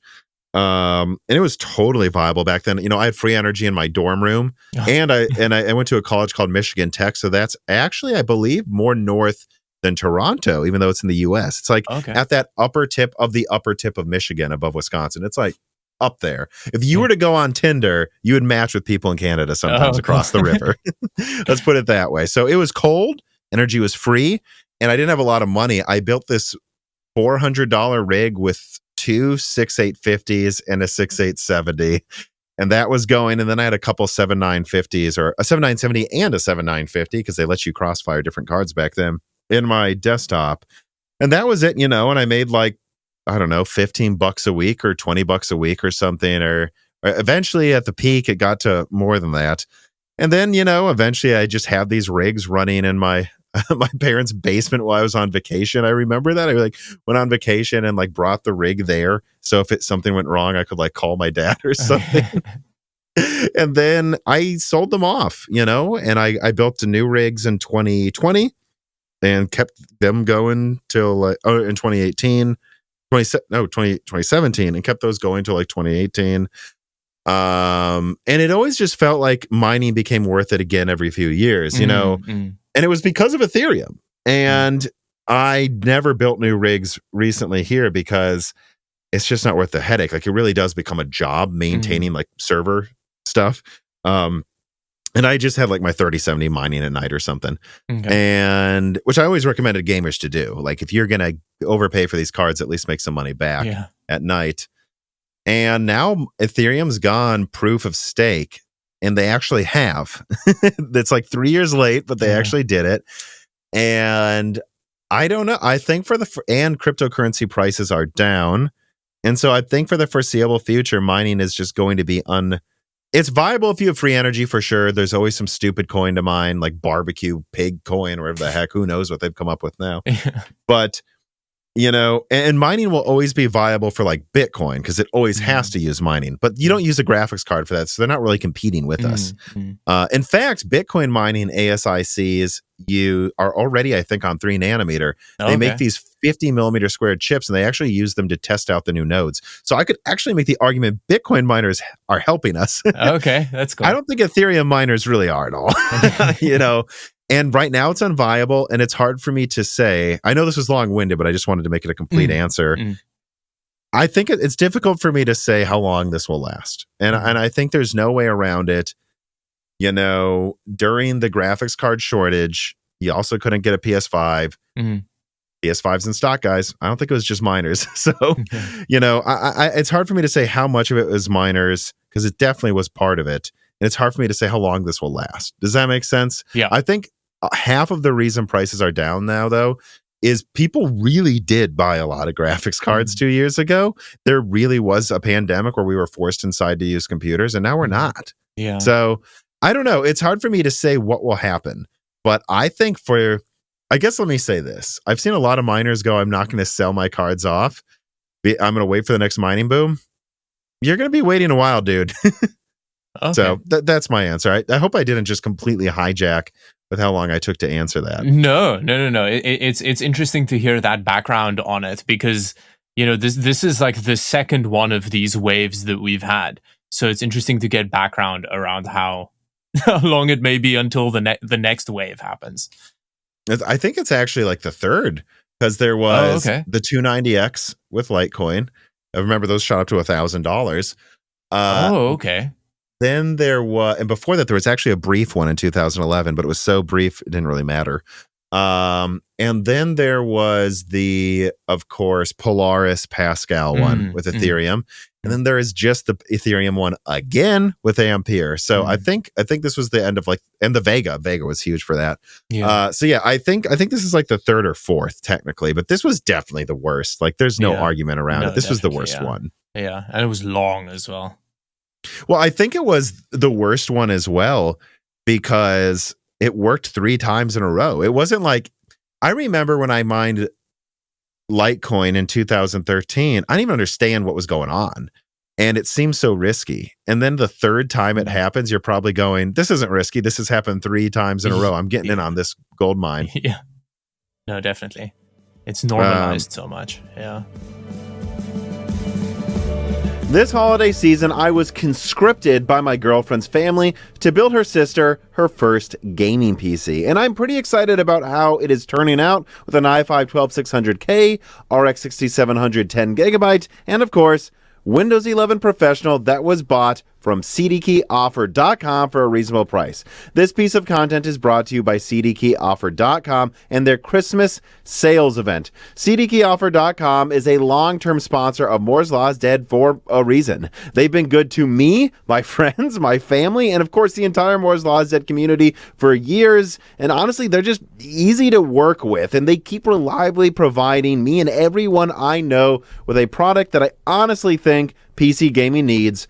Fair pricing on Microsoft software and other products. And that includes Microsoft Office Professional 2021 that I'm excited to surprise my girlfriend's sister with the knowledge that her PC will come pre-installed with Microsoft Office 2021 Professional. And it's because it wasn't that expensive to get from cdkeyoffer.com. If you need reasonable pricing on Microsoft software this holiday season, and I would assume anyone building a PC this Christmas does, then make sure you use offer code BROKENSILICON for 25% off software, Moore's Law for 10% off physical products that they sell from their website now, and Die Shrink for 3% off everything else. Using these offer codes really does help Moore's Law is Dead a lot, and it helps you save money. Go to cdkeyoffer.com today.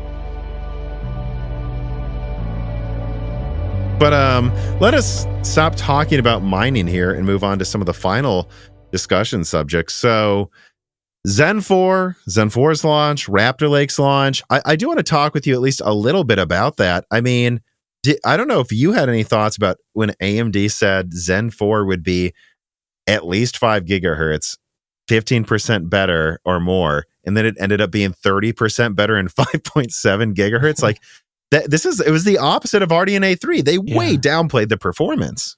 Yeah, see, I feel like you need to pick one as a company. So like either always exaggerate or always undersell. Don't play with our emotions like that, where you sometimes over and sometimes under, you know? Like right with the Lovelace announcement, they said 2 to 4 times the performance of a 3090, and we just knew to throw that number out. We're like, that's a number you don't pay attention to. Okay, NVIDIA. Exactly, yeah. Like at least be relatively transparent about how, you know, what for us to expect, what's going to happen. But you know, at least it's at the end of the day, like you still have to watch the actual people reviewing, like third parties reviewing the products before you buy it. Like I don't know how many people actually buy the stuff on those presentations based on that information. So, you know, that helps at least. At least it's not, yeah, the people do still get to see impartial reviews before buying the thing. But, you know, let me say this. My theory for what happened with RDNA 3 is that they heavily cherry-picked benchmarks for that presentation because they thought they would fix the drivers by launch. And so they were like, oh, but this... Because if you remember, before RDNA 2, their performance was actually better than what they presented. So they were like, at a minimum, will be this, but we're not done with the drivers. And they thought they were doing that again here, and then nope. It's like half what you said it would be. But what do you think about, what did you think about Zen 4 and Raptor Lake overall? So it was the first thing that made me really excited about it is I love the new socket, because I don't like the AM4 socket, just not in terms of like, just in terms of practically the socket sucks. Like not when it comes to them supporting it forever. That's all really good, but the new socket is way better, AM5, physically. The platform was just very expensive when it first came out. Like I went out and bought a 7700X and an X670 motherboard. The cheapest motherboard I could find for it was like $300 and something for like how is that the cheapest motherboard for a platform? But I think with B660, which is also still expensive, but the prices are creeping down. But that was my like initial thing with Zen 4, was that the CPU seemed interesting. It's just the platform was new and expensive. So let me bring this up though, because I brought it up around that launch too, is when X570 came out, it was super expensive. Like, you know, I paid, you know, $450 for my X570 motherboard. Now it came with a sound card. It was like the only compact one. It had like next gen Wi-Fi and stuff. So I got maybe $350 if we remove the sound card, but that's still a lot of money for a motherboard. Isn't that about what they're charging though for the new generation? I mean, how is that any? And I don't know if you remember B650 or B550. Yeah. B550 was like $200 at launch. That was that seemed so silly back then. Yeah. Isn't that always what happens? Isn't the platform always expensive? It seems like people are more mad this time around though about it. I won't say they aren't. Yeah. I mean, the thing is, I was complaining about the motherboard prices back then as well. But the thing is, the advantage back then was that you could, if you had an older AM4 board, you could like drop one of those CPUs in there, and you didn't get PCIe 4, but you could still do that. True. Whereas now you don't have that option, which, you know, like the prices will come down. Like it's just a new platform. Like like you said, it is how it works. But yeah, it is just compared to especially the previous gen Intel stuff. It did seem really expensive for what you were getting, and the previous gen AMD stuff as well. Yeah, I think that's a fair point. I mean, Zen 4 is a bigger increase than Zen 3 was. It's like Zen 3 was just like 25% better. Zen 4 is like 30% better single threading, 50% better multi. So it's a bigger increase.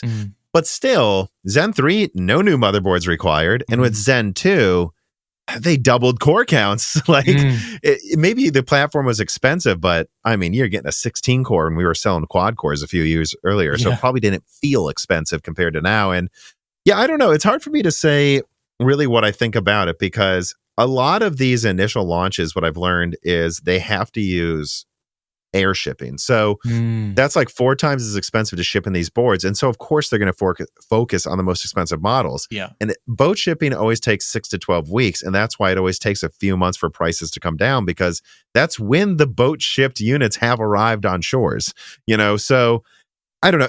I still think that it's obvious, though, that motherboard makers really thought they could get away with more than they ended up getting away with. And you're already seeing insane discounts on these motherboards on Zen 4, which I guess that's kind of rolling into that conversation. I mean, I'm looking at Newegg right now. The 7600X is $240.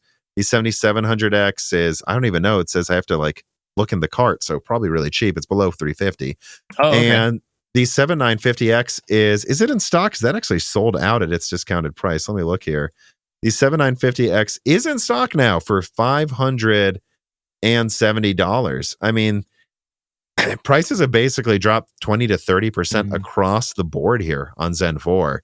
I mean, at these prices, I'm assuming you were like, cool, but expensive. Is this exciting now, though, at these prices to you? Yeah, I mean, I think that, yeah, it is. But I am quite I like getting the really heavily discounted previous gen stuff, because it's such good value then, or now at least, because it's all so competitive. But looking at a $350 7700X, and then the main question that I have, though, is what is DDR5 looking like at the moment? Has it come? Yeah, it's actually come down in price. It's more, but it's not crazy. I don't think. No, it's looking way more interesting than it did a couple of months ago. Wow, yeah, this is 32 gigs for $140, 120. Yeah, okay. Yeah, it's funny too, because I remember I leaked, from what my understanding was, retailers are basically selling Raptor Lake at cost. And if you look at Intel's financials, not good. Intel's kind of buying a win with Raptor Lake. They're trying to make their product look good, but they're not making a lot of money. I was always told from the beginning that Zen 4 had pretty big fat margins on them, and they could drop prices if they wanted to. And now we're seeing it. What I don't understand is why AMD tried to do that. I know why, to make money. I know. But this is the first generation on a new socket. You think if there was one, Zen 5 is going to probably be a much bigger increase than what they brought here.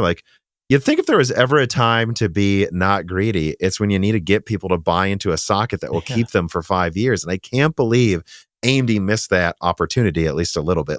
If they would have launched at these prices before Raptor Lake was out, everyone would have bought it, and you just locked in not just a Zen 4 purchase, but probably a Zen 6 purchase as well. No, that's a very good point. I mean, I wonder, because I remember the initial sales being really poor, and they actually pretty quickly started dropping the price on it, didn't they? So I wonder how they're selling at the moment.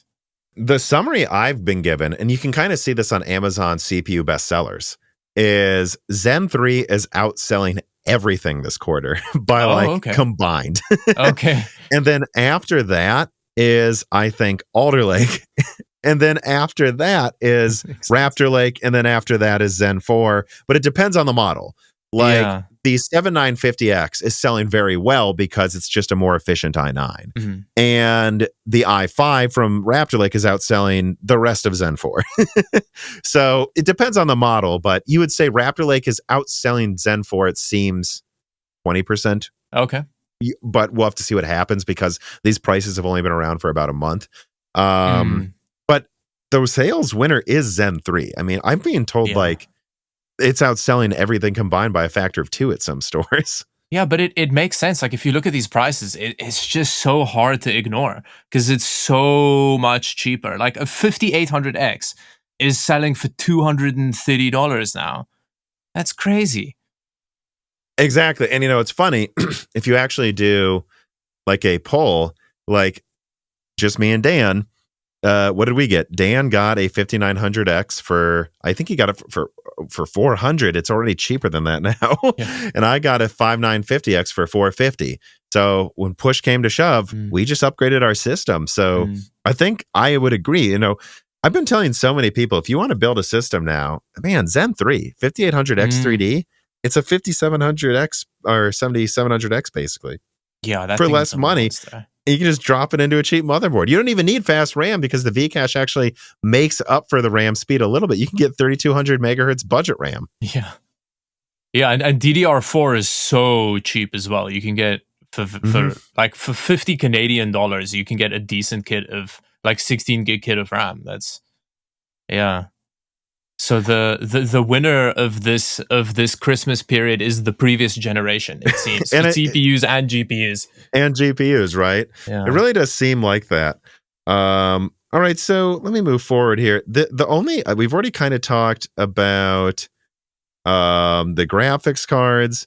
We've talked about the CPUs. But the final things I have before I were to get into a few of the subjects for next year is just DLSS 3 and the 12 VH power 16-pin issue. So I don't know how much you want to talk about either of those, but that they're on the list, and that did happen this year. Fire! Yay! Yeah, that's kind of my take on that. And DLSS 3, why is it not available on Ampere? That's kind of I think we know why. Yeah, no, exactly. That's so that's kind of that's my feeling about those two. Yeah, I mean, I haven't had a chance to test it yet because I don't want to have to like buy a game to test it. And it's coming to Mountain Blade Bannerlord, which I play a lot. Okay. So I'm like, well, let me try it in a game I really play, but it's not in that game yet. It's really not supported on that many games yet. I know they say there's 30 games that support it. There's not. There's like 5. Yeah. And these other ones say they're going to get it. Yeah. So have you tried out DLSS 3? Does it look impressive to you? Do you think it's a gimmick? I don't have a 40 series GPU, so I don't have any of them. Yeah, but there were issues with like tearing and stuff, wasn't there? With like weird frame interpolation issues and stuff, isn't there? With DLSS 3. Yeah, I mean, you basically get. I think Hardware Unboxed did a very good video about this where they highlighted that for it to really feel good, because there will always be artifacts. And I know what he's talking about, because I went years without having a FreeSync monitor, just using my old 144 hertz monitor. And I didn't really feel like I needed FreeSync at 144 hertz, because if you just turn off VSync and cap it around the frame rate max of your monitor, it's refreshing so fast you don't even see the tearing, you know? And so, but then again, if that's the argument, and he's like, so basically you need a graphics card that's natively at least running the game at 90 frames a second. Okay.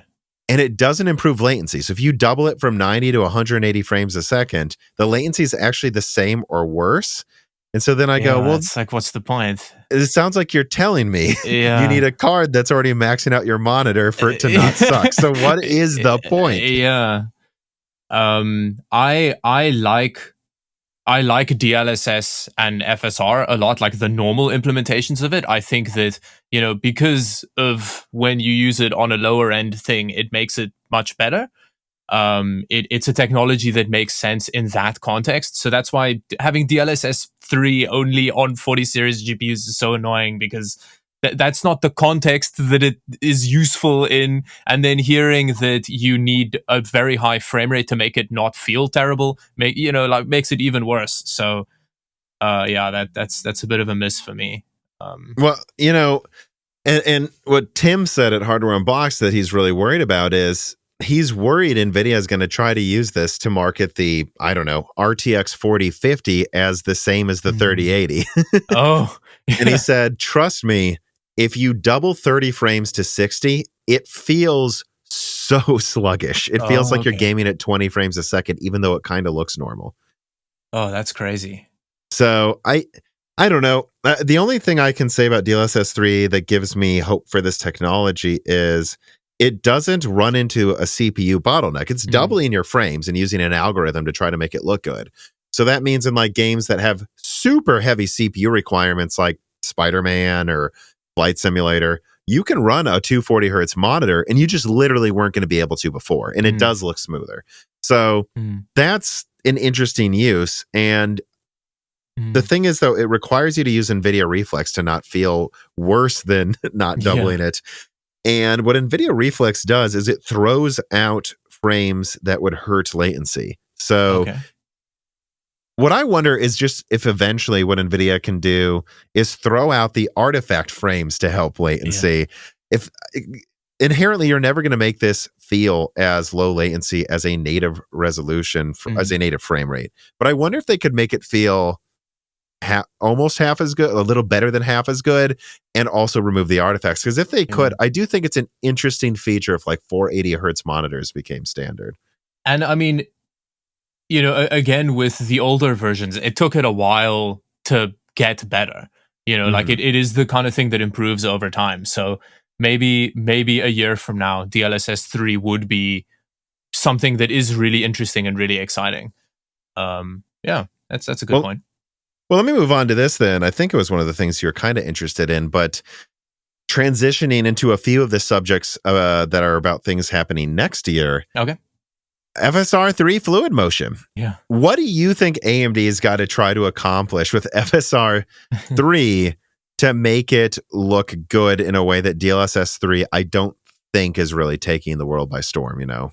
Yeah, I mean, I think that it's the kind of thing that if they can deal, but I mean, it's difficult to speculate on this because I don't understand the actual technical requirement behind it. So this is very much just from a layman going like, well, if they can deal with the latency problem, that would be really good. Yeah. But I don't know what you don't know if you're saying it'd be cool if you could just make my toaster fly, and it's we can't do that. Exactly. I have no idea what the engineering behind it is. Well, the way DLSS 3 works is it's not a future frame, but it renders one frame and then it renders a second frame, and then it uses an algorithm powered by AI, supposedly, to average the frames together and guess what the middle frame would look like. Okay. And that's why every now and then, if you've looked at like the DALL-E picture generator, every now and then it just, as my brother puts it, has a DALL-E painting appear in front of you because it is an AI algorithm guessing at what you want to see from two samples. So, and then if you think about it, if that's how it works, it's always going to have twice as much latency if it has to wait on a frame to render the bonus frame, right? Yeah. Unless it can find a way to guess the frame before it's done with the previous frame, which would that be some black magic? But I don't think that's going to happen soon. Yeah. You know, I think that's really the best case scenario you can expect is what if they had an algorithm so good that it could guess the next frame before the first frame was entirely done rendering, and then threw out artifacted frames to help latency. But that sounds almost impossible. Yeah, yeah. Like that kind of makes it sound like the concept doesn't, because the whole point of getting a high, like the latency is such an important part of getting a higher frame rate. Like I feel like it's just, it looks a bit smoother, but yeah, I don't know how I don't know how appealing I think that the concept of it is. You know, it's an interesting thing that an AMD engineer pointed out to me. He said we already had fluid motion 10 years ago. Oh, okay. And I'm like, what do you mean? And he sent me an advertisement for Radeon from 2014. They were already using fluid motion for TV. You could turn it on with any Radeon graphics card, and I guess they just never marketed it. So all they're doing is taking this algorithm they've had on the shelves for 10 years and going, oh yeah, maybe we use that for again, this is like where I go, AMD, why weren't you first? Like, what are you doing? Yeah. Is it like a marketing department issue? Like that's, yeah. It definitely is, at least partially, right? Like, who wasn't telling people this feature was enabled for movies on YouTube already? And who didn't think, I guess I kind of have a suspicion as to what was going on. They probably didn't put it in games because they probably don't think it works very well, and this is stupid, but now they have to because NVIDIA is. I would argue that's probably why they're doing it. That makes sense. Yeah, that does. But yeah, I mean, I don't know what else to say about it. I guess what I'm thinking then is what would make FSR 3 successful is if it works about as well as DLSS 3, so NVIDIA doesn't have a marketing point. But yeah, otherwise, unless they can do that black magic, guessing the frame before it's done rendering, I don't see. I think this will always be an interesting technology for like games like Flight Simulator, and it will definitely be something where if 480 hertz monitors become standard, okay, well, now we at least can fill up the frames. But yeah, until then, it just feels like it's going to be something that's useful in like 1 out of 20 games. yeah. You know, I will say this too. I have this 4090 here, and I tested a 4080 that had even worse coil whine. The 4090 doesn't have bad coil whine. Oh, okay. But I'm not gaming at 200 hertz. When I was benchmarking, I'm going to be honest, I don't know how we're going to have like 360 hertz monitors as standard. Almost every game I tested had coil whine with every card I have here in 2 systems. I don't know. I think that's a real issue for future graphics cards if we're going to try to push super high frame rates. It is. You can play them like an instrument. It's really funny if you kind of get because depending on I would open and close a menu and go yeah, and even if because like depending on how difficult the scene is to render, like if you look around, it also kind of changes the frequency of the coil line. So I mean, it's fun in itself. You know, they can market it as a feature at this point. Sure. It gives you. Yeah, fun can be had by the whole family. Yeah, coil whine it's on everything. Like it's a very common issue, even at like with every manufacturer. It's Yeah. not like I'm dunking on Nvidia here. No, it's yeah. I don't even know how maybe they can just really like sound insulate the coolers really well, so that you have like rubber lining around so that you can't hear the coil whine. Maybe I don't know. Yeah, because like. It's just so funny. Like the 3090 I had was powerful. It's ridiculous. Any game, if I uncap the frame rate, it runs Battlefield 2042 maxed out at like 60% usage. If I uncap that sucker, it's time for coil whine, man. Like I think this is going to be like a huge factor. Like which manufacturer can handle this well in a couple of years. Yeah, because you're right. It's a problem with everything. Is just like you've been mentioning. Yeah, I've heard people say it happens on the PS5 too, by the way, because the PS5 has games that run at 120 hertz, and the Xbox Series X. It's rare. It's very rare. But I've even heard now that the consoles can do high refresh rates, they've heard it on consoles. So this is a problem they need to solve. Yeah, rubber insulation. I'm calling it now. The same thing they use on cars, but or felt on the seatbelt thing. Yeah, you notice it doesn't slap against the seat. I know because I worked at GM and I was with the team that invented the felt on the seatbelt. Oh, okay. Oh, that's cool. I was going to ask you about. Is 2042 good now? Like you mentioned it a bunch of times. There's been a lot of hype videos about it recently, hasn't there? I feel like we always end up talking about Battlefield at the end of every year, don't we? Yeah. So when Battlefield came out, I actually thought it was fine. I think I told you that last year. You know, it's fine. It just. What became apparent, though, over time is they just needed more content. Okay. I think it's there now. I think they have enough content. They've added a bunch of weapons. They've added more maps and vehicles. Okay. And it's a fun game to play. Okay. The only thing I will say is, God, DICE really does still bork an update every now and then. Like there's this like raw mouse input issue where it just, and I've heard of this happening in other games, but I've never seen it until now. You'll be walking like with a P90 and then you just aim straight up randomly. Oh, wow. Yeah, not fun. Yeah, very frustrating if you get killed when that happens. Yeah, does it also know? Does it know when you're being shot at to do it then, or is it at least random enough to? I feel like I'm just seeing patterns that aren't there. I don't think there's rhyme or reason to it. I've tried to find one. What I will say is the fix was raw mouse input. Turn off that setting. Oh, okay.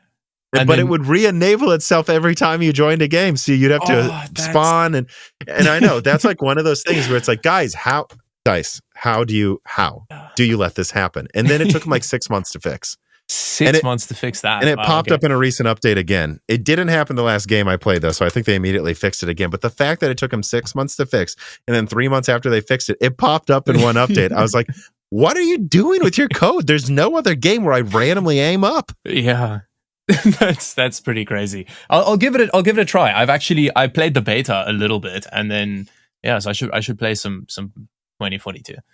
But I will say that I think the new Modern Warfare is pretty fun, and it actually has even more realistic gunplay. Like they've rebalanced for the new Call of Duty how often people use super high capacity mags to where not everyone does. Like there's a real detriment to running around with a 60 round mag and an M4 or something silly like that. And, I actually think the gun handling's better in Call of Duty, but then Call of Duty has its own annoyances that are just always there. Like eventually they're just going to put you in a room with people that are double your skill level, and it's going to get super frustrating. Because I've actually heard they do that intentionally to try to have a dopamine hit when you get a good game, by the way. So it's hard to say. You know, I would say if you like Battlefield, frankly, me and Dan played it for a year, so we're just kind of taking a break and playing Call of Duty. But no, it's good now. You should enjoy it. And I personally think the 128 player is fun for large conquest maps. I think that definitely that's absurd for like Rush, but I think for like a huge 10 base conquest map, it's cool that there's like 5 helicopters flying around in multiple squads. I think it's cool. Yeah, because I mean that kind of chaos is part of what makes it's kind of the thing that makes Battlefield is that just insaneness. So I think it makes it better. The problem was too, they needed to fix some of the maps because there just wasn't enough cover, but they have. So and I don't know if they've added it yet, but I think they're adding. It only took them a year. They're going back to the squad system. That's so good. I would say if you've been waiting to play it, it's like cheap now. It's fun. It's a fun Battlefield. Certainly, if it's like $20 or something or $30, it's worth the price of admission for like 10 different. You know, there's like 12, 13 maps, tons of game modes. They add new game modes every week for fun. Like they'll just do like Battlefield Bad Company 2 maps with modern weapons, nice. Or like Battlefield 1942 maps with like Bad Company 2 weapons. Like they do fun stuff, so I recommend it. Okay, that's cool. I'm busy waiting for the Tarkov wipe though. That's around the corner. The Escape from Tarkov wipe's coming, so that I can raise my blood pressure on that again. Very excited for that. What's the Tarkov wipe? So Escape from Tarkov is, I think it's the first-person shooter with the best gun mechanics. Like you were talking about COD's gunplay. Tarkov's is, like, if you get into a good gunfight, like, it's crazy. It's really, really, it's such a good game. But it is extremely, it's like there's a Russian developer that makes it, and it's still in beta, but I think it's going to be one of those games that's in beta forever. But it's kind of like that Metro, or like I would even bring up games like The Last of Us, like heavy, gritty, the gun shakes a lot, realistic feel, right? Yes, yeah, but it's PvP. So you basically, you have a stash that you load your gear up, and then you go into a map, and then if you die, you lose all your stuff, and your life is ruined. Or if you have to extract to like get stuff out that you find in the map. So the cool thing about that is there's a very heavy penalty to dying. So you're like actually scared, and like it's really brutal though, because that thing that you were talking about, Call of Duty having, high level versus low level players. There's a lot more recoil now too. Like it's you haven't played. Did you play the previous Modern Warfare? The last one I played was like the first Battle Royale one. That's interesting. I recommend to try it. Try the new Call of Duty. It feels like Battlefield, the controls, more so than it feels like Call of Duty. But sorry, go on. That's a good sign. It's like it shakes a lot. It feels like hard to aim, and like it's not like they used to feel like airsoft guns in Call of Duty. Like it doesn't feel like that anymore, thank God. That's really good, because it made it feel that kind of actually having to fight your gun. It feels less floaty than Battlefield now. Oh, okay. That's what I would say. Yeah, I for me, like, Tarkov has kind of ruined gunplay for me in other games a little, because of how heavily, like, it really is very gritty, like you were saying, in that sense. But I should try the new COD, because I've heard a lot of people say good things about it. So I should try. I'll also throw this at you too. It has full DualSense support on PS5 and PC. If you plug in a PS5 controller on PC, there's different trigger pulls. Like if guns jam, they can lock up the trigger. Like, there's no jamming in this game, but that is something developers do now, which is funny. So that's cool. Same with Metro Exodus. It has full DualSense support. So that'd be a thing if you wanted to try that, like, interesting recoil mechanics and the guns literally feel different if you use the controllers. So that might be fun to try too. Yeah, that's a good point, because I actually don't have a PS5. I'm still looking for one. They're very hard to find in Canada, but they're in stock now in the US. And you'll love this when it comes to scalpers. Sony's just selling the PS5 on eBay. Oh, okay. No way. And it's in stock. Oh, what?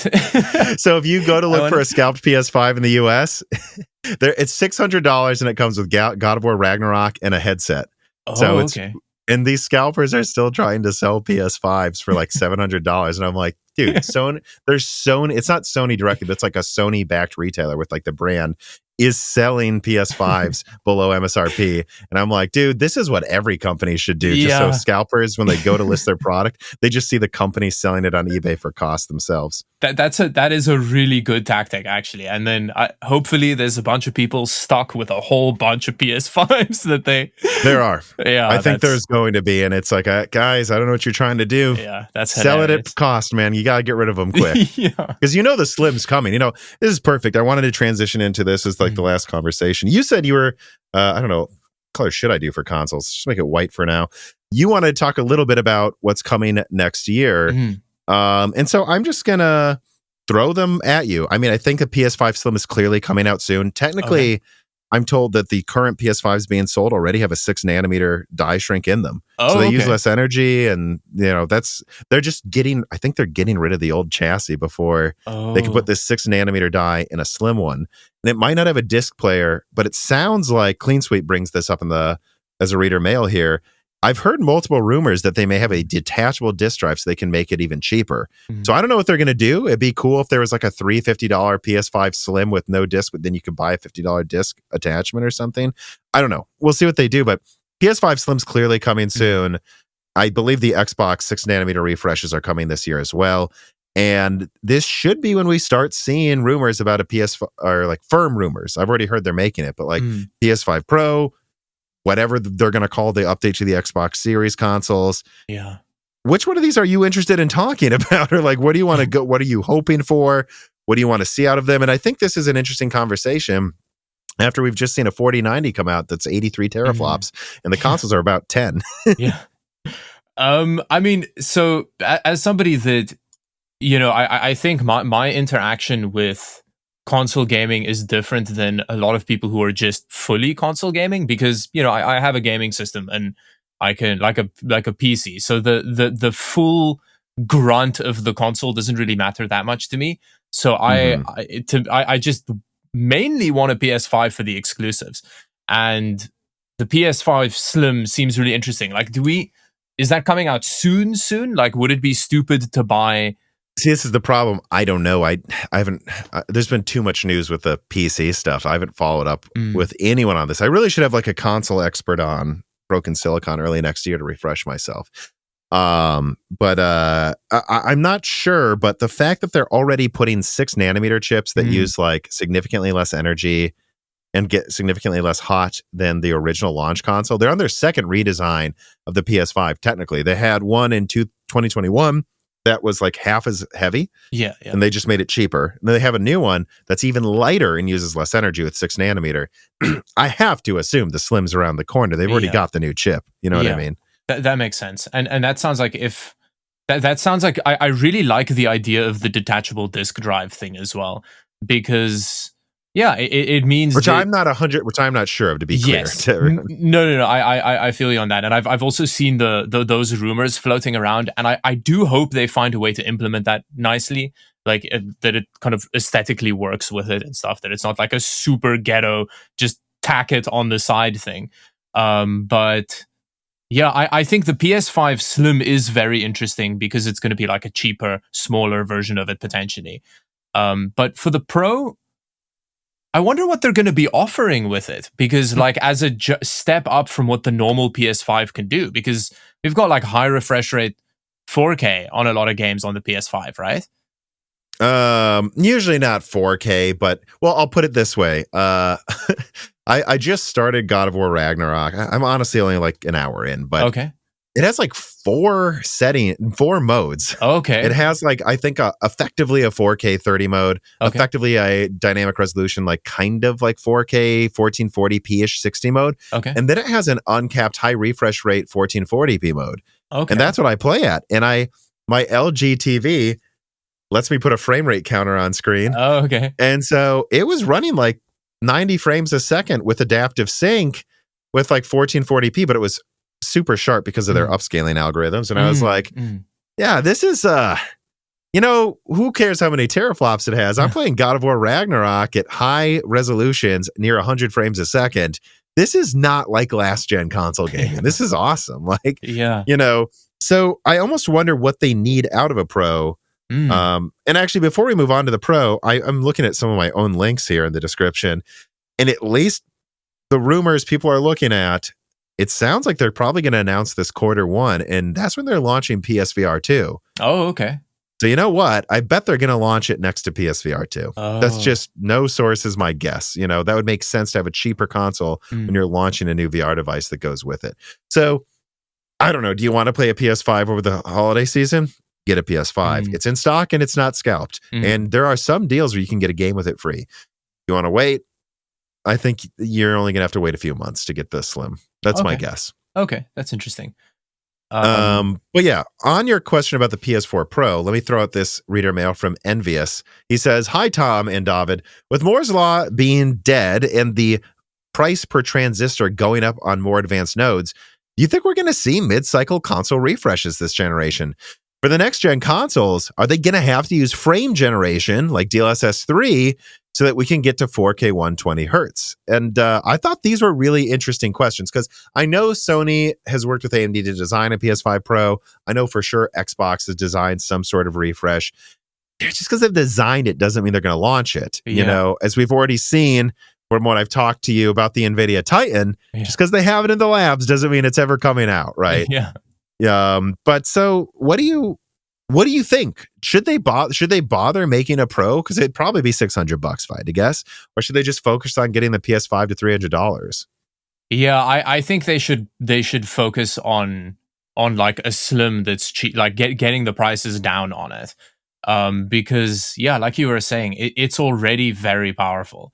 And I mean, maybe for the VR, I guess the Pro makes sense. Like, I don't know what resolution the headset is going to be. So almost 4K. Almost 4K. And then is that per eye or is that over? Or is it slightly above 4K? I don't remember. It's pretty high res. It's around 4K, I believe, if I remember correctly. Okay. So, I mean, maybe that's how they could kind of try and justify something like a Pro. But if they're launching it alongside the Slim, then, like maybe it doesn't matter too much. But for me personally, I don't know if I care that much about a Pro, considering that like you were saying, the PS5 is a beast already, and the Xbox as well.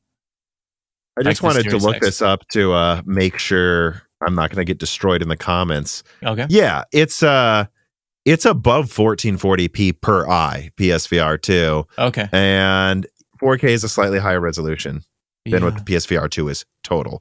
Okay. So yeah, that's a high res. It's a little lower than 4K, but the thing that I've heard from developers is that foveated rendering works like really well. Okay. Like that those little cameras that are tracking your eye movements inside the device and then rendering things around where you're not looking at a lower resolution. Okay. They say it really is giving like a 30-40% boost. So where this would place it in VR is probably pretty close to like a 3080 or 3070 Ti, and that's probably good enough, isn't it? I mean, the thing is, like, VR does need a very high frame rate. Like 90 is 90 still the kind of like level that you're aiming for? For this, it's going to be 120. Oh, okay. But I mean, in terms of like the hardware needs to be able to maintain that frame rate. Otherwise, you hurl. Is that a thing? I'm not much of a VR person. I have a Quest 2. But, okay. And it's not so much the frame rate so much as if it jumps around a bunch. I'm going to be honest with you. Like a constant 120 is really, really nice. I forgot what frame rate my Quest 2 runs at because I know they like overclocked it at a certain point, which is, it's like 120 hertz now. So I haven't actually used it since I got a 4090. I bet it runs at 120 hertz now, but it would typically run around 100 hertz and that felt fine. I think that's fine. Okay. So, I mean, as long as the Slim can maintain the games at a good enough frame rate for that to not make people ill, then yeah, it's going to be very difficult to justify a Pro, I think. Well, and while I was told that these things are supposed to come out late 2023 or at least by 2024, I do wonder like how much of it's like, well, we're planning to make it, but we didn't think we'd be in a recession. And you have to like the PS3's bad sales at first. I don't know if it was still a booming market, maybe that thing would have continued to sell great. And it did sell out its first year. But once the recession hit, Sony just had to focus on price cuts. So I don't know. I wonder if they're going to both look around now at a recession and go, maybe a pro isn't reading the room very well. Yeah, and I think that's, they can also take a page out of Nvidia and AMD's book of not reading the room very well. Because the thing is, the pro thing is also, they just did it for the last gen. Like there wasn't like a PS3 Pro and a PS2 Pro and a, so I think, yeah, maybe I don't really care if the whole pro thing dies, to be honest. It's, yeah. My official statement, if anyone's, I hope people are listening, we're putting this online, is, as far as I'm aware, they're still making one. The question of if they should is a real question, though, when inflation just happened this badly. I think it's a real question. And I do think the more interesting question is, what the heck do they do with the PS6? Because there's all types of cool tech I'm sure they could put in. What would be interesting is if they had an in silicon like ASIC doing DLSS 3 stuff better. Oh, yeah. That would be interesting. That'd be a very interesting, like they had silicon in the PS4 Pro dedicated to doing checkerboarding better than otherwise. So I don't think this is out of the realm of possibility that they could just have like a FSR 3, ASIC built in. That'd be really cool. Yeah. But what do they price it at? Because I don't know. To get to the performance increase they need, it's going to probably have to be on 3 nanometer. That probably means it's coming in 2025. And I can't see the next gen being cheaper than $600 if they do that. Yeah. And I wonder how much that's going to matter to people. But I don't know. We've seen scalped PS5 selling for $600 for 2 years. Yeah, that's true. I think they can justify the $600 price point if they like introduce a vibrating functionality, like some kind of like physical pleasure introduction. then I'd be happy with it. But if it can literally get you off, exactly, then people will pay $700. yeah, 700's a bargain then. But that's scary because I mean, there's predictions of like chip pricing and stuff going wild soon, isn't there? Like, I think it's probably going to go down a little bit now because Nvidia, Apple, the AMD. I don't think AMD is doing this. I think they still want as much capacity as possible. Like Nvidia and Apple are trying to cancel orders. So that's going to tell you that TSMC thought they could get away with just raising prices. And I don't think they're going to as much as they thought they would. Having said that, it does cost more. Yeah. It is a newer node using like crazy laser. Like it's way more expensive. So I don't know. I think, 5 nanometer costs like 80% more, 50 to 80% more. Well, let's put it at 40 to 80% more than 7 nanometer. And I think 3 nanometer is going to cost at least 50% more than that. So it's expensive, but it doesn't need to be like $800. But I think there's no way around that. It's probably going to be $600 or $700. But if they're going to do that, they better be pulling some tricks again with what they do. Yeah. But of course, that's their job. Why would I doubt it? They always find some interesting thing to do with a console. All right, so I guess the final thing I would say of all of these things we're talking about here is like, I think we already talked about the 4070 Ti. We've already kind of talked about what we thought was going to happen with some of this pricing here, but what about the PSVR 2's price? $550. And I leaked the BOM cost of the Quest, like literally the document showing per part costs. And I'm telling you, man, the Quest 2 costs to this day, about $300 to make, and it's wireless and has its own APU built in it. I don't know what Sony thinks they're doing charging $550 for this. Don't get me wrong. I've heard the picture quality is better. I've heard it works better. I've heard it's better than the Quest 2, but it's not wireless. Yeah. So, and it works. The wireless works. I game wireless with the Quest 2, and the not having to plug in any wires is it's amazing for VR. So I don't know. Did that price surprise you though? $550? Yeah, I mean, maybe they think that they can charge that because, it's like a not being meta tax. They're like, oh, you're not giving your money to Zuckerberg, so, you can give us more. Because I agree. That's what they think. They think, they just launched the Quest Pro for $1,500 so that you can use it while you're typing for some reason. And they've raised the price on the Quest 2. And I think the Quest 3 is targeting, I forgot I leaked it. I have the BOM cost actually for the Quest 3 too. Oh, okay. And it was like, which, by the way, if these companies tell you, the reason I leak this is because it's like, I'm tired of these companies telling you costs are up a certain amount. They're not. Like, I think that's going to be like $500-$600, like $400-$600. So I think Sony figured we're just going to charge the same price as the Quest 2, and it's not meta, so people might like it. Yeah. I still think 550 is a hard sell, though. It is a lot, yeah, because it's also, yeah, like you were saying, it's like a dummy device as opposed to it's just like, because the Quest stuff can actually like run games and stuff as well, right? Like it. Mm-hmm. Yeah, and of course it's like, I don't know, maybe a little weaker than an Xbox One, but that's enough to play Beat Saber, super hot. You know, watch any movies you want in VR without having to plug in a PC. Yeah. So that does make the price a little like pretty scary. But I don't really know how to judge, to be honest. I know very little about VR, kind of like the VR market. So I don't know, but 550 sounds a lot for it compared to, yeah. But I guess I was just hoping, because Sony had the best-selling VR device for years, then Quest had the best-selling VR device and still does. And I was hoping Sony would be like, all right, well, now we're swinging back and we're going to try to make VR mainstream. I mean, if they would have made it $300, would you have picked it up out of curiosity next to a PS5 eventually?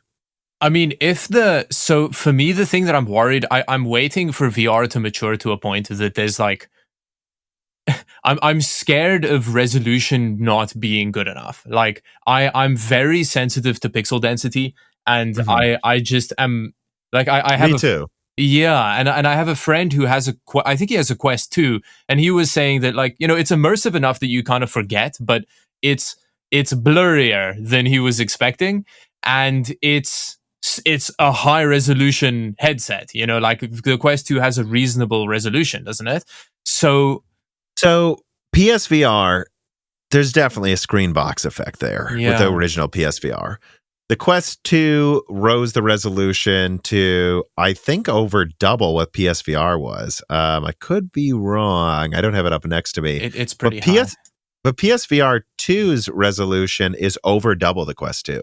Oh, so, okay. Like yeah. So, per eye. Oh, it's not over double. That's per eye as well. So I don't remember how high it is, but I think it's like 50% better. It's like 20 to 70% better. It's like not double, but it's better. Okay. You know, so in my opinion, as someone who is sensitive, like I like gaming in 4K. I've been gaming in 4K for 3 years at 120 hertz. I'll just turn down settings and run it in 4K.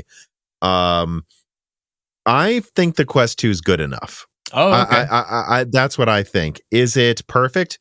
No, but playing Half-Life Alyx, which is a fantastic game. I didn't want to play that. And again, with the Quest 2, it's wireless, and it's wireless when I'm downstairs. So I just have my desktop up here, and then I just walk into the living room, put it on, no wires plugged in, boots up to remote desktop, and I start playing. Because technically it's connecting to my router down there, which is connected by Ethernet to this desktop in another room. Oh, that sounds really awesome. Can't do that with PSVR 2. Yeah. At least not yet. Yeah. Maybe they'll have an attachment that makes it wireless. It's feasible, but I think you agree, though, at $550, you're just probably not going to bother. And Sony isn't being aggressive, right? Yeah, and then like you said, if you have to then also buy an attachment to make it wireless, then it's even more expensive. So yeah, no, that is a bit ridiculous.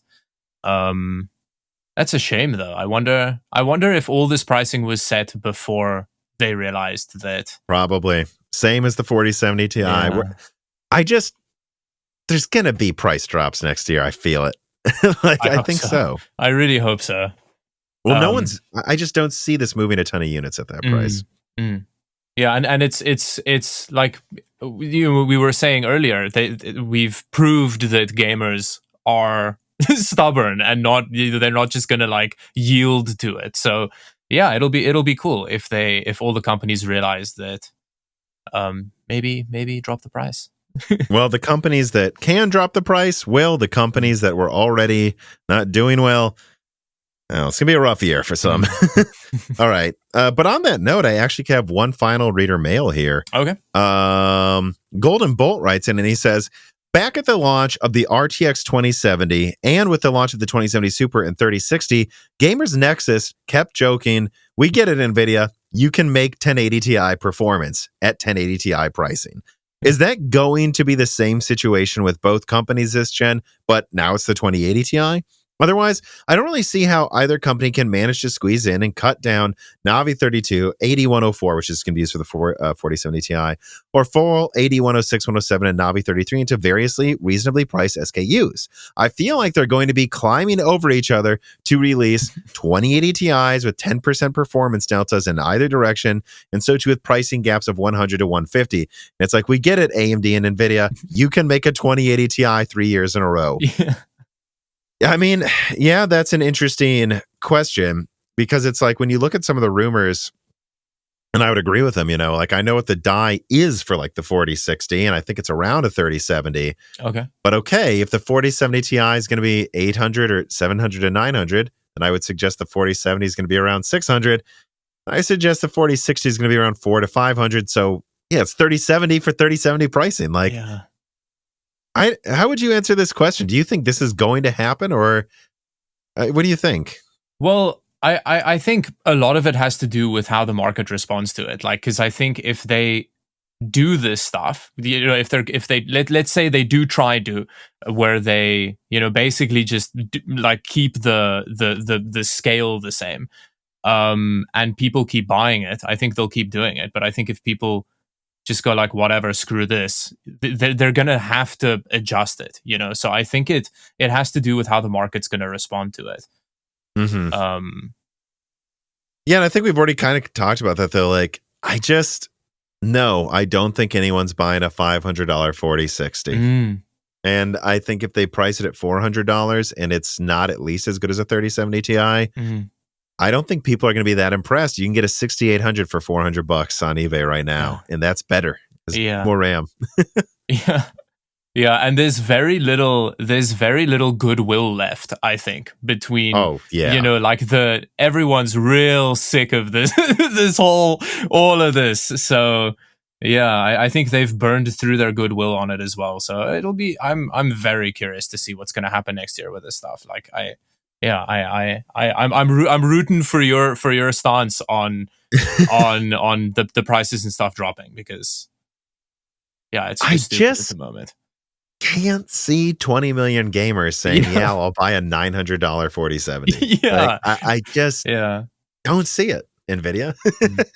But that will be discussed more on the next episode during the holiday release series, looking back at 2022 and forward to 2023. That will be with Dan. But I want to thank you for coming on, Dawid. I think we've talked more than enough. I think we've gone through many of the things that were interesting to us as we could from this year.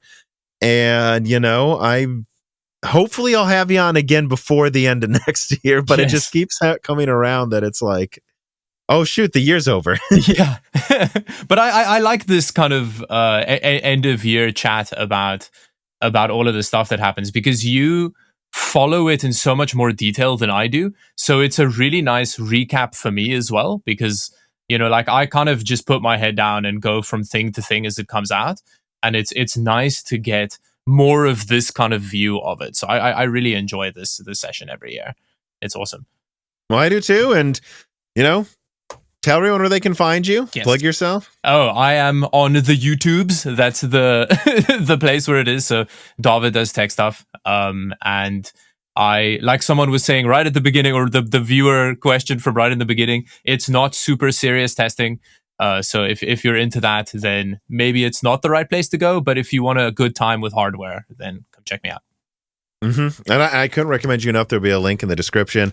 And otherwise, make sure you're subscribed to Broken Silicon on a podcast app. Give us a review on Apple Podcasts. Subscribe to Moore's Law Z on YouTube. If you want to submit questions to guests, support us on Patreon. Look at our sponsors, and just thanks for listening. Tell your friends about us, and continue to hopefully have a good holiday season, everybody. Bye-bye. This podcast was brought to you by the YouTube channel and website Moore's Law is Dead. Moore's Law is Dead and Broken Silicon are trademarks of their creator, Tom. That guy is me, and I am indeed the creator, editor, writer, and showrunner of Moore's Law is Dead podcasts, videos, articles, and other media. However, I don't do this alone. Moore's Law is Dead is a team with Broken Silicon co-hosted by my brother, Dan, audio editing by Gerard Cortez, and special assistance by Carbon Cry. Find all of our information, including the information of sponsors you can support, at www.mooreslawsdead.com. If you would like to send fan mail or hardware to us, please mail parcels to Moore's Law's Dead at P.O. Box 60632 in Nashville, Tennessee, zip code 37206. And speaking of fans, patrons are what makes Moore's Law's Dead content possible. The aging business model of spamming ads all over the content is dying. The future of media will be built on fans paying for the content they actually want to exist. And so if you have the extra money, but only if you do, please consider supporting us. For just $2 a month, you get access to the exclusive podcast Die Shrink, voting on subjects of future podcast episodes, the ability to have your questions read aloud on Broken Silicon, Die Shrink, and Loose Ends, and of course, access to the Moore's Law's Dead Discord full of like-minded people who would love to meet you and talk to you about computer hardware. I am one of them. Additionally, higher tiers get access to ad-free episodes of Broken Silicon, the entire back catalog of Flyover States podcasts and other projects Moore's Law's Dead has done, and thanks in the credits of videos and other perks as well. And hey, if you can't afford to support us, please do share Moore's Law's Dead videos and podcasts with friends and family on social media, Reddit, and forums. And give Broken Silicon a 5-star review on Apple Podcast or your preferred podcast app. All of this really does help so much. And if you'd like to advertise on the podcast, hire Tom for consulting, or are a person of interest who would like to be a guest, please reach out to the email address mlhbdead@gmail.com. But as I said, this podcast would not be possible without its patrons supporting it, and so now it is time to give a personal thanks to the greatest of the fans. The following supporters are at the 10 gigahertz or higher producer levels: Brad Medlin, Drita Full, AV, Anthony Greffa, Greg Pataki, Muhammad Al-Hawari, Brett Jones, Aaron Close, Little Germany, Jan Roundill, Daniel Hyde, Shredbird, Brian Riggleman, Dr. Foreman, Sam Miller, Deke, Josh Law, The Mechanical Philosopher, Terrence Harrod, SNAS Chalmers, Tom Bailey, Greg D. Wanchik, Andrew S., Frank Stilinski, Daniel D., MJB1, Eric Jackson, Justice Brennan, Sammy Good, Velko Malev, The Boss Haas, Nicholas Buckner, Spam G. Spamtum, Jonathan, Lord Starstream, General Drips, Blake, Mexico Frederic, Matthew Lazier, Jensen Wang, Nathan Mose, Aziris, Gregory S. Acker, Dominique Koch, Jake Dude 23, Jake Martin, Cameron, Christian Lavoie, Hard4Room.com, Original Ross, Zlicky, Lance Passer, David Cowden, Ricky Tan, Christopher A. Butler, GZ Ziggy, Sarcastro, Stefan Hart, David Sebastian, Meat and Pork Stew, Tim Robb, Luis Correa, Ian Clifford, Jesse Jaskowiak, Travis Gooding, Holden Mobley, Nanian, Chris Rich, DKPS Learners, Mads, Zuzu Taylor, Stephen Coates, Michael McGee, Chuck Glidden, Sammy Malotz, Greg, AWS Danny, Patrick Groh, Able Chief, Brett Summers, Milton, Stephen Dick, Tommy, Kunden, Brucha, Mark Mitchell, Mike Daffy, Delmin Peterson, James Anderson, Marshall Pierce, Mark Raidmaker, Dave Schultz, 3S Boy08, Hal Buma, Nerithiel, Matthew Landavaza, Stefan, Cole Attic, Henry Zhang, Judson N, Heath Moore, The Grid, Michelle Pell, D313337 Antics, Joseph Kelly, Noah Nicolella, Hexapuma, Chrysantine, Jerem Ferriera, Mayor, Keith Moore, Kita Abdul Kadar, Precision, DNA Tech, Radion Technologies Group, John O'Shea, Royce Meyer, Charles Russell, Reginede Ari, Slushbot, Teak Autumn, Jackson Miller, JSMMH, Neith Rizink, Mean Dean, Cal, Andre Shocks, Gaiman Since Reagan, Jeff Sadler, Jordan Simkovic, Loophole 35, Winstar, William Welpe, James I. Raider, Corey Leonard, Nalima, John Shim, Justin Bussell, Kelfin, Austin Hagerty, Roger Davies, Shay, Julian Leaked, Corey Chappelle, Evan Dingle, C2, John Iverson, Samuel Park, Aaron, The Eternal Dreamers, Jansen, Angima, Mark Central, Derek Lambing, Michael, Fours and Pours, Himsa Gunning, RB Racer, Space Channel 5, Jay Terrino, and of course, thank you to Sahara for the music.